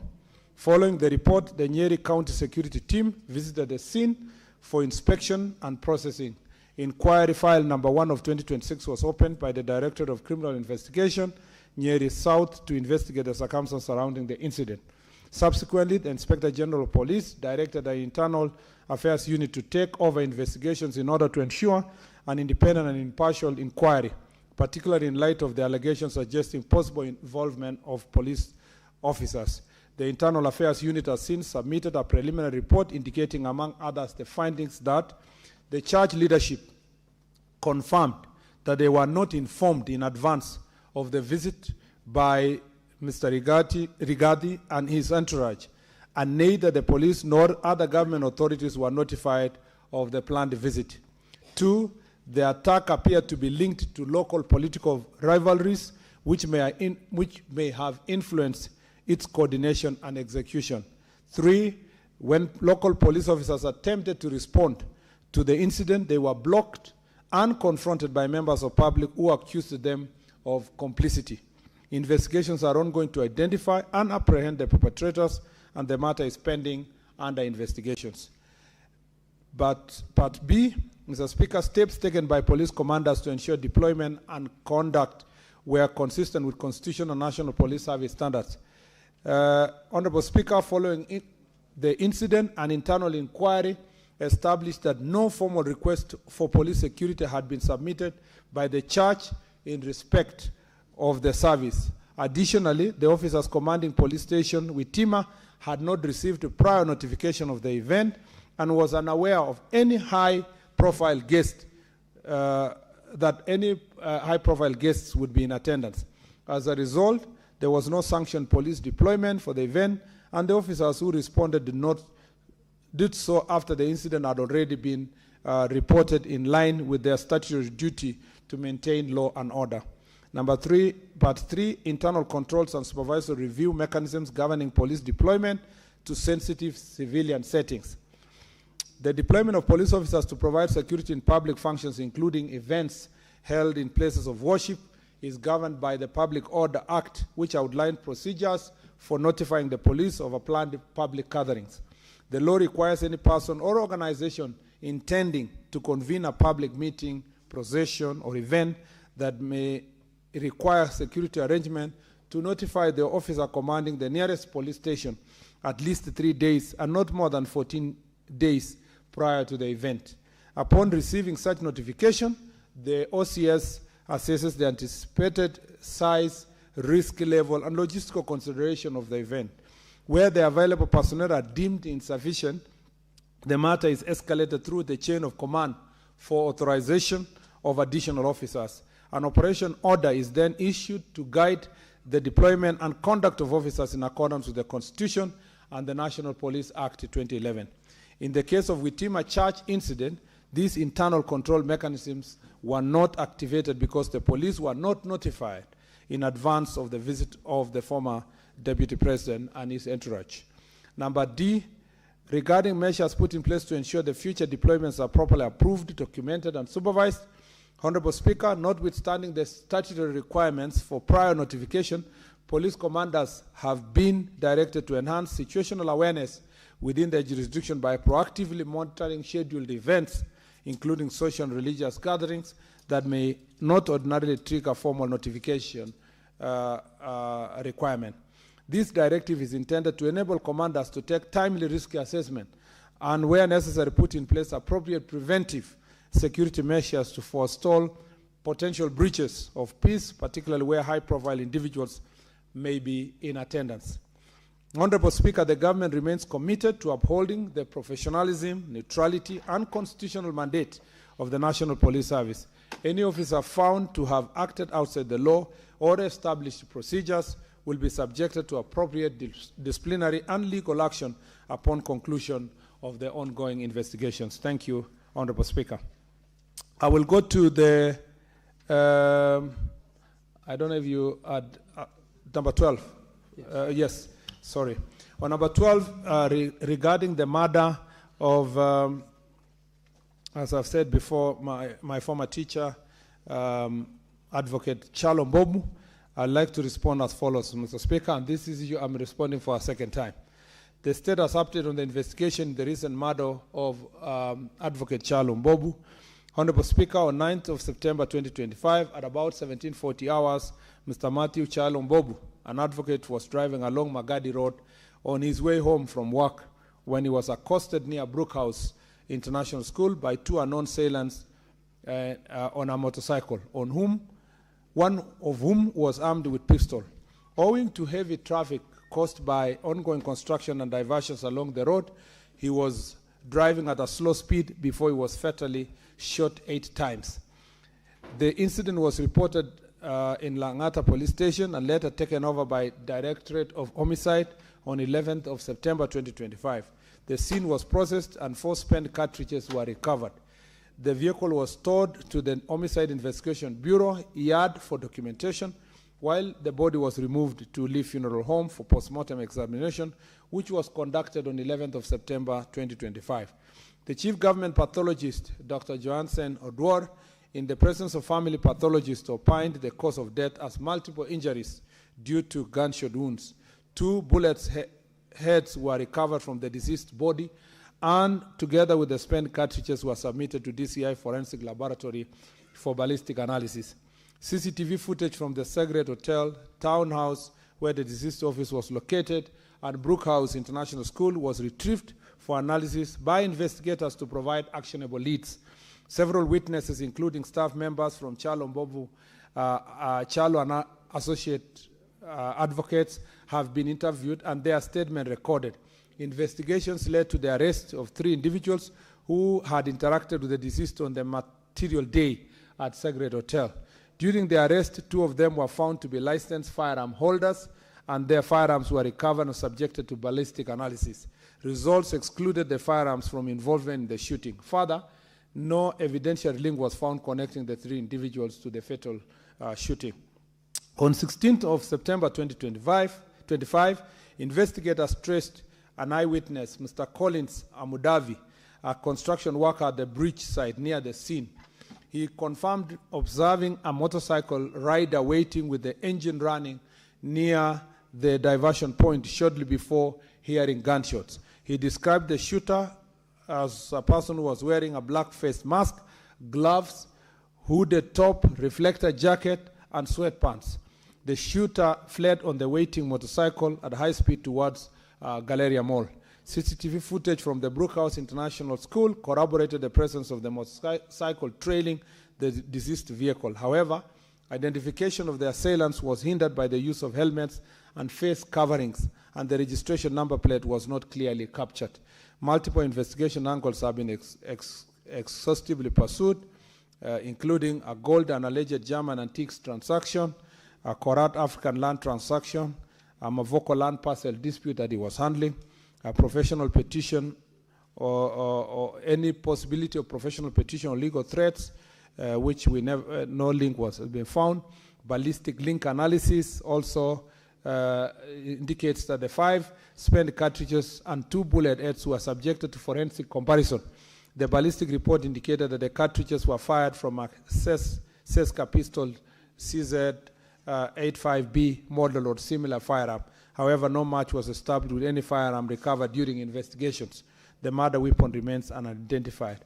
Allegation by Captain Kungu Muigai, following social media allegations by Captain Samuel Kungu Muigai claiming knowledge of the perpetrators, he was summoned and interrogated. He alleged the existence of a sealed affidavit and audio recording relating to a case involving judicial corruption.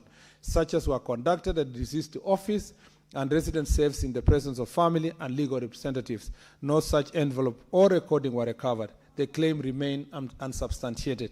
Given the complexity of the matter and the multiplicity of the investigative angles pursued, the case remains pending investigations. On the challenges the investigation faced in resolving the case, Honorable Speaker, the last functional HD CCTV site before leaving Nairobi city boundary is located near Langata Road, Makadi Road Junction. Beyond this point, the CCTV camera installed along Magadi Road is inactive and therefore not operational at the time of the incident. It is important to note that the most CCTV cameras within Nairobi CBD and along the route taken by the deceased were non-functional, compelling the investigating team to rely on footage retrieved from private premises, including Sagred Hotel, the deceased office, block, townhouse, and Brookhouse International School. Nonetheless, the DCI is not relying solely on the CCTV footage, but continues to pursue other investigative avenues to generate credible leads. Regarding the steps being taken since the murder of the advocate, Honorable Speaker, the National CCTV Integrated Command, Control and Communication System currently provides extensive surveillance coverage in Nairobi and Mombasa.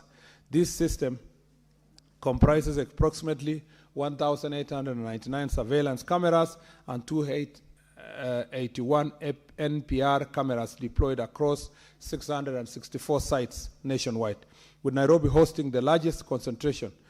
Coverage includes Nairobi CBD and key arteries such as Thika Superhighway, Mombasa Road, Jogoo Road, Ngong Road, Wayaki Road, as well as critical installations including airports, government buildings, and major intersections. The IC3 surveillance infrastructure is fully integrated into the operational framework of security agencies, providing them with direct real-time access to CCTV feeds, archived footage, and advanced analytic tools to support investigations and enhance safety. However, the continued accessibility of these systems remain dependent on leased network infrastructure and collocated data centers, underscoring the need for long-term migration to government-owned network to guarantee uninterrupted access and operational independence. While some of these cameras remain operational and critical to policing and investigation, the overall effectiveness of the system is constrained by damage, dependence on leased fiber infrastructure, and inactive sites. The existing CCTV and ANPR systems have been in operation for over 8 years. The natural expiry of their product life cycle, both hardware components such as servers, storage, and network devices, and software have reached end life and can no longer sustain reliable operation. In areas where public CCTV cameras are non-functional, the National Police Service supplements surveillance efforts through partnership with private entities including hotels, schools, and office blocks, which provide CCTV footage upon request to support ongoing investigations and security operations. A proposal to expand CCTV coverage to additional major towns is underway. The government is working to restore all non-operational cameras and extend surveillance coverage beyond Nairobi and Mombasa. The next question is regarding measures put in place by Ministry to strengthen community-based intelligence. Honorable Speaker, the government is revitalizing community policing establishing dedicated online like Fichuok or DCI, embracing community engagement on security matters, including the now established Jukwaa la Usalama, which has proven highly effective in fostering trust and cooperation. Building on the positive impact of these forums, commanders have been encouraged to, in liaison with the local administrators, to replicate similar barazas with wananchi from time to time, to provide platforms for sensitization on relevant laws, conservation efforts, peaceful conflict resolution, crime prevention, thereby strengthening community policing and enhancing public participation in security matters. So Jukwaa la Usalama is not an event, Mr. Speaker. I see many people are struggling to understand what it is. It's not an event. It's a concept that is applied in the security management from when we established last year onwards. And it's an ongoing process. And I encourage senators to participate in Usalama forums in their own counties and to organize others with their county security and sub-county security teams, because this is the only way we can be able to sort out security challenges in our locality. On the broader security and criminal justice reforms being implemented, Mr. Speaker, allow me to say them in bullet forms so that then, because the detailed statement has been provided, we are, Mr. Speaker, first of all, let me say that there is ongoing operational modernization, especially on the technology side. We are in another promise, maybe a month at most, we shall have completed procurement processes of establishing a massive technology application in the police sector. That will include digital OB, Mr. Speaker. It will include CCTV cameras in 7 towns in Kenya. That includes Nairobi, Mombasa, Nakuru, Kisumu, Eldoret, Nyeri, and Meru. It will also include the 7 command centers. It will also input computation, Mr. Speaker, so that the IC3 will be upgraded to be IC4, which will be communication, command, control, and computation, so that data analytics, including AI, will be used to analyze matters of crime. Mr. Speaker, this also will include CCTV cameras in every police station across the country, including ICT equipment in all the police stations, and also tablets that will be given to administrators, including chiefs, to make sure that they do their job better. These were some of the key proposals of Jukwaa la Usalama, and we are now implementing them, including a system of reporting, a technological system of reporting. Mr. Speaker, on mobility and deployment, we have also pursuant to the Jukwaa la Usalama proposal, we are ensuring that police officers cannot serve in one place for more than 3 years. The system is being put in place to ensure that there is mobility and rotation so that police officers do not become complicit and become familiar and complicit in the areas they serve. On oversight and accountability, both IPOA provides the oversight and external checks over the police, but also we have internal affairs unit that does internal checks within the police, and also there is the work of the Kenya National Commission of Human Rights and general civil society that are monitoring the works of the police. We are also training our officers now on human rights. We are on human rights and change of culture and behavior. This is a curriculum that is being emphasized, especially with the 10,000 police officers that are undergoing training now. The next question, Mr. Speaker, is number 16. Number 16. And CS, I would urge that you peruse very fast because we already have the answers circulated. Thank you. Honorable Senators, we are going to extend the sitting to 1:15 so that we can give a chance to the CS to conclude. Thank you, CS. Thank you, Mr. Speaker. On the question of number 16, I'll go straight regarding missing persons in the country. Part 1, regarding the data on number of individuals reported missing since 2022. We have provided the data there, Mr. Speaker.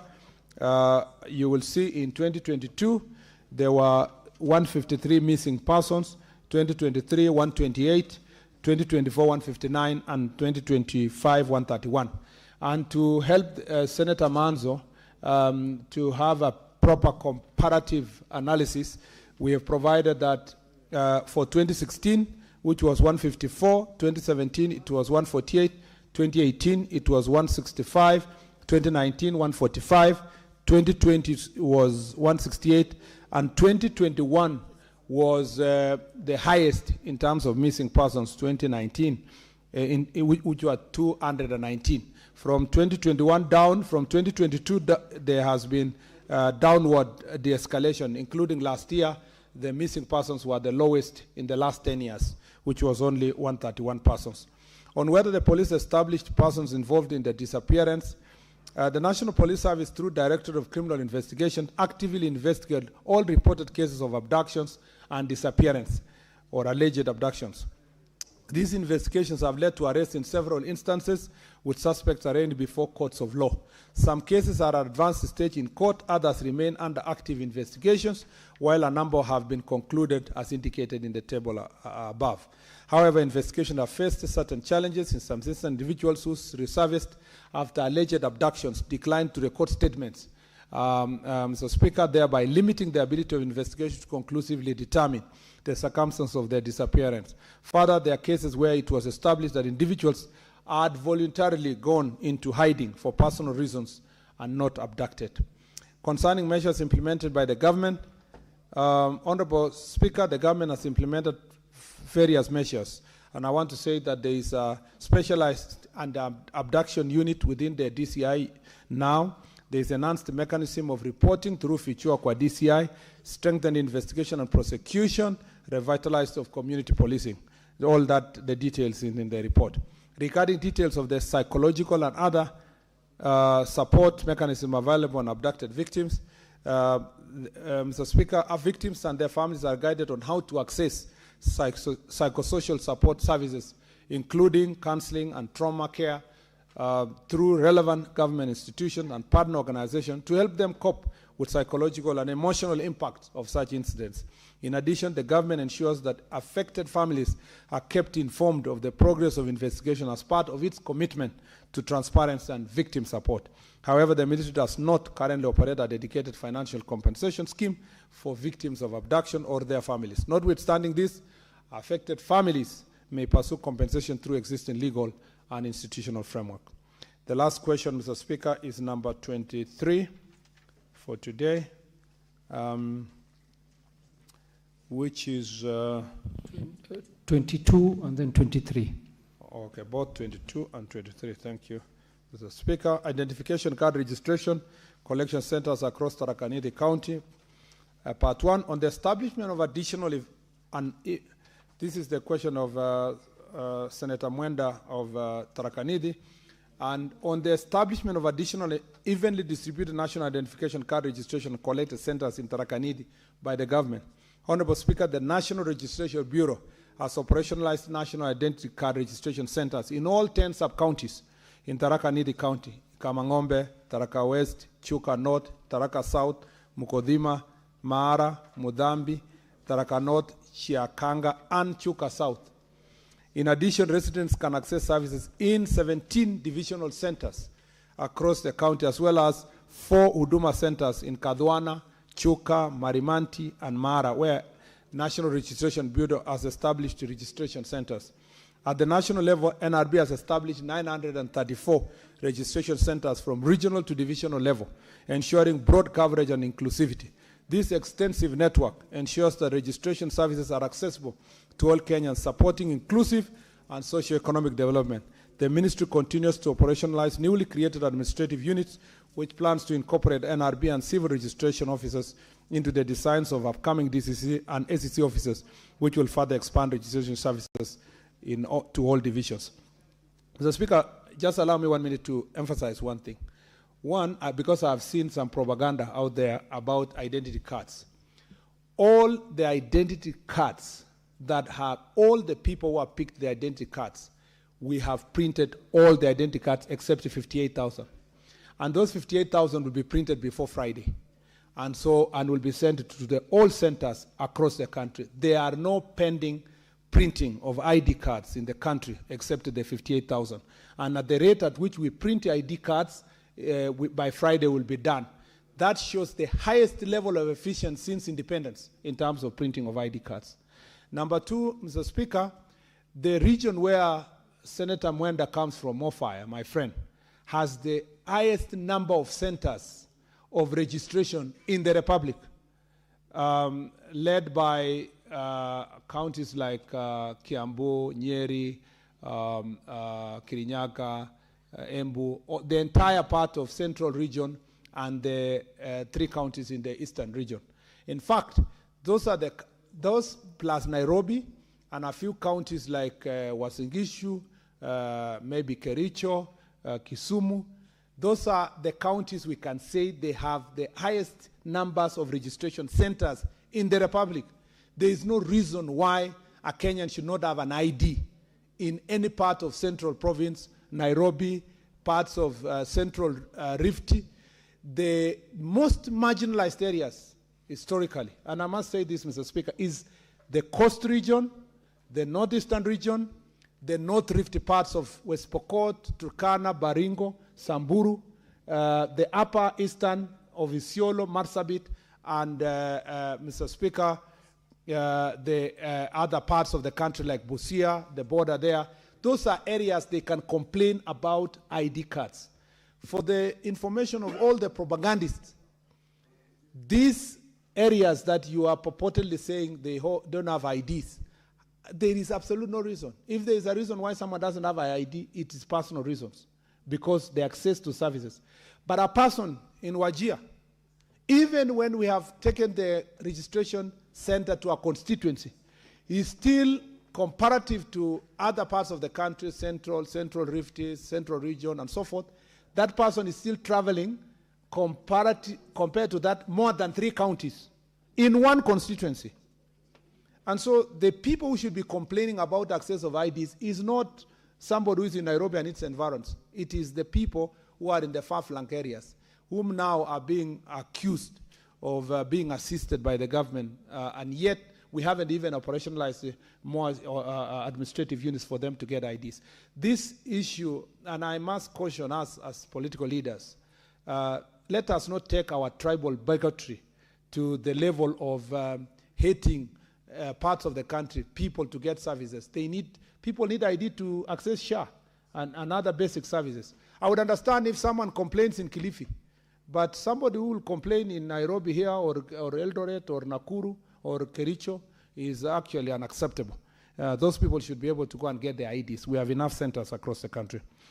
On deployment of mobile registration, I must say, Mr. Speaker, that recognize that access to identification documents is a fundamental right. The ministry has undertaken several mobile registration initiatives to address accessibility challenges, including, Mr. Speaker, during our Jukwaa la Usalama engagement, during these forums, NRB conducted mobile registrations in all the countries where we went using live capture technology, reducing turnaround time for national ID issuance from 30 days to 7 days. School-based registration in partnership with Ministry of Education, NRB registered over 33,000 eligible students aged 18 during the 2nd and 3rd school terms. This program will continue in these years across the country. Usajili Mashinani, our ministry launched in Usajili Mashinani in October 2025. This mobile registration initiative targets marginalized and ASAL counties, bringing services closer to communities with poor infrastructure. Expansion of the program is ongoing to ensure equitable access. At the moment, this team is in Marsabit and Isiolo, and hopefully they will go to the 3 counties of Northeastern next week. These mobile registration exercises have significantly improved access to national identity cards and related essential services, reinforcing the government commitment to inclusivity and citizen-centered delivery. Last, Mr. Speaker, which is 23, a question of Senate Minority Leader, Senator Matsayo. I wish to state as follows. Regarding the ministry current strategy of maritime security, Honorable Speaker, maritime security remains a key national priority due to its critical role in supporting Kenya's economy, safeguarding national security, promoting the blue economy, and ensuring regional stability. Kenya's coastline border major international shipping routes and the port of Mombasa handles a significant proportion of the country's international trade, including transit cargo for neighboring and land-linked countries. The ministry, through the Kenya Coast Guard Service, has adopted multifaceted strategy to enhance maritime security, including enhanced maritime surveillance, community engagement and initiatives, including Usalama Baharini, which is part of this concept of engaging the stakeholders. 3, interagency coordination a joint operational framework by KDF, police, and so forth. Regional and international cooperation, including joint patrols and intelligence sharing with neighboring countries. With the National Maritime Risk Framework, Kilifi County is classified as medium risk area. While it's not a high threat zone, factors such as high small vessel activity, numerous landing sites, and its proximity to areas previously affected by cross-border security concerns necessitate sustained monitoring and security presence. On the reasons why Kilifi County, despite its long coastline and strategic position, has not been prioritized for deployment of Coast Guard, Mr. Speaker, the Kenya Coast Guard Service already maintains an operational presence in Kilifi County, specifically in Gomeni Station, which supports maritime security operations within the area. This presence is reinforced by operational support from Mombasa Station and offshore patrol capabilities. The Ministry has plans to expand this presence through the establishment of additional stations in Mayungu and Kilifi Town. However, implementation has faced challenges, including limited availability of suitable public land, high cost of acquiring private land, and budgetary constraints affecting infrastructure development. Despite these challenges, Kilifi remains a strategically important area, and efforts to enhance the deployment of the county are ongoing. Regarding the status report on capacity and distribution of Kenya Coast Guard's assets, the Kenya Coast Guard maintains a strategic operational footprint along Kenya coastline, anchored by stations in key locations and supported by patrol vessels and surveillance systems. Plans are underway to expand coverage through additional stations and improved infrastructure, subject to the availability of resources. The allocation of assets and personnel is guided by the following criteria: operational necessity, strategic positioning, resource optimization, stakeholder engagement, ensuring there is a coordination with the local community. On immediate and long-term measures that the ministry is putting in place to ensure equitable deployment of maritime security infrastructure personnel across the coastal counties, Honorable Speaker, the ministry ensures equitable deployment of maritime security infrastructure and personnel through the application of need-based, risk-informed allocation framework. As earlier indicated, the deployment of assets and personnel by the Kenya Coast Guard Service is guided by operational necessity, strategic positioning, resource optimization, and stakeholder engagement.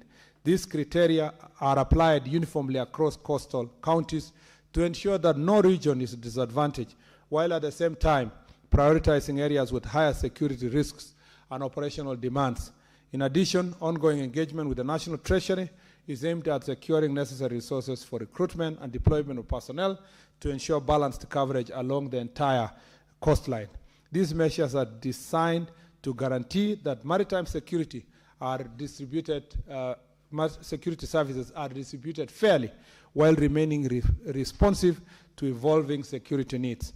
These interventions are aimed at strengthening maritime governance, enhancing national security, and ensuring that all coastal counties benefit equitably from maritime security infrastructure and services. I thank you, Mr. Speaker. Cabinet Secretary, there is one question. I don't know if you have it in your list. Number 52, asked by Senator Hamida.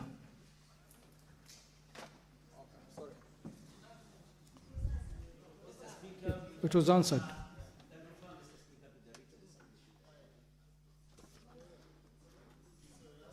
My apologies, Senator. I think we deferred it. Cabinet Secretary, I'm still calling you Senator, but That's okay. I think that question was deferred. We will go to supplementary questions. Senator, could I ask the senators who've asked the questions to give an opportunity to the senators who've not asked a question so that they can ask? Maybe it's a, yes, they will ask a supplementary based on your question. If we can give them an opportunity because they have not spoken. Senator Kisang. Thank you, Honorable Speaker. Honorable Speaker, mine is quick, is to thank the CS because I attended the Chukua La Usalama in Elgeyo Marakwet County and it bear fruits. Now we have peace in Elgeyo Marakwet County. My supplementary question is, what plans does the CS have to prefer charges against those who self-abducted themselves, but in the process, actually, we have come to discover they were doing self-enjoyment? Senator Miraj. Asante, niweze kumpongeza waziri kwa kutimiza nusu ya zile ahadi aliweka wakati alikuja katika jukwaa wazi pale Mombasa. Na pia ni muombe katika swali langu, kuna mikakati gani kuona ya kwamba kando na kuwa tunapeana na kusajili vitambulisho katika shule zetu, tunawezaje pia kusajili birth certificate, kwa sababu watoto wingi hususan wale wanaotokea maeneo ya Likoni wanakosa ile huduma ya capitation kutoka kwa serikali kwa sababu hawatambuliki na serikali.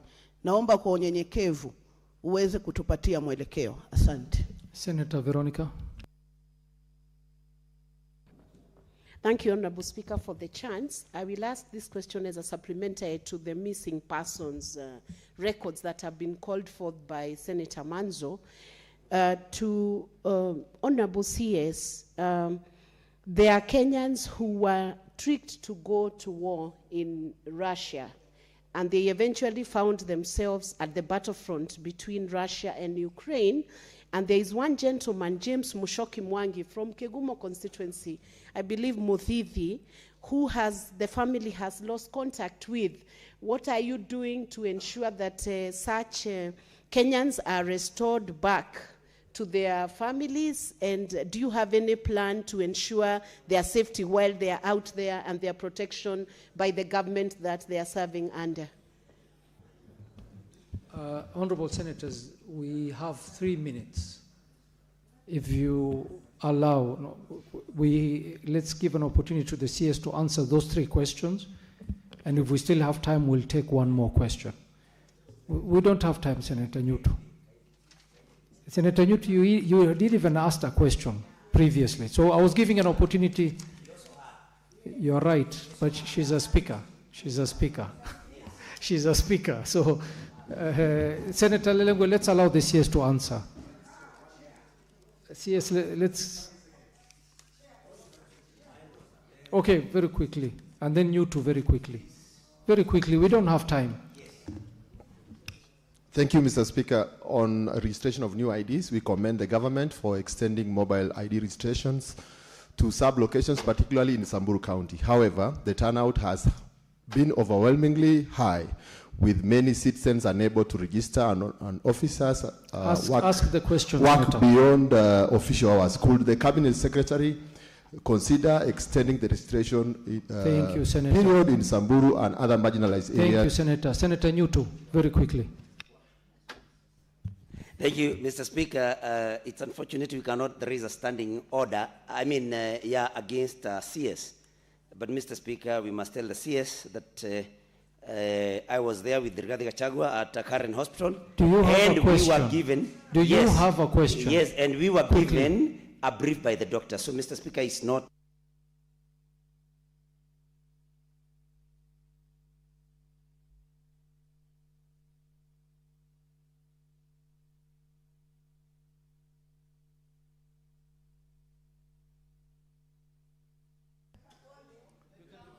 Yeah, thank you, Mr. Speaker. On the question of Senator Kisang, Senator Kisang has asked the question of why we have not charged these people. As you know, Mr. Speaker, former Minister Tuju was charged. As you know, Mr. Speaker, Honorable Koimburi obtained a court order, and Justice Mita also protected a young blogger who was supposed to be charged. So this is an ongoing process, and I thank you, Mr. Speaker. Thank you. Thank you, Cabinet Secretary. Because of time, I would ask the senators who still have questions, maybe you can approach his office and pose the question to him at his office. Thank you, Cabinet Secretary.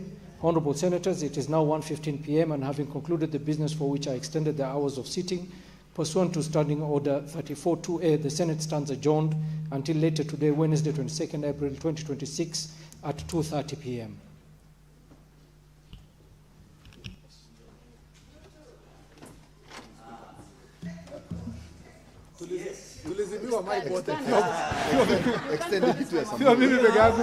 I think the time had come to an end.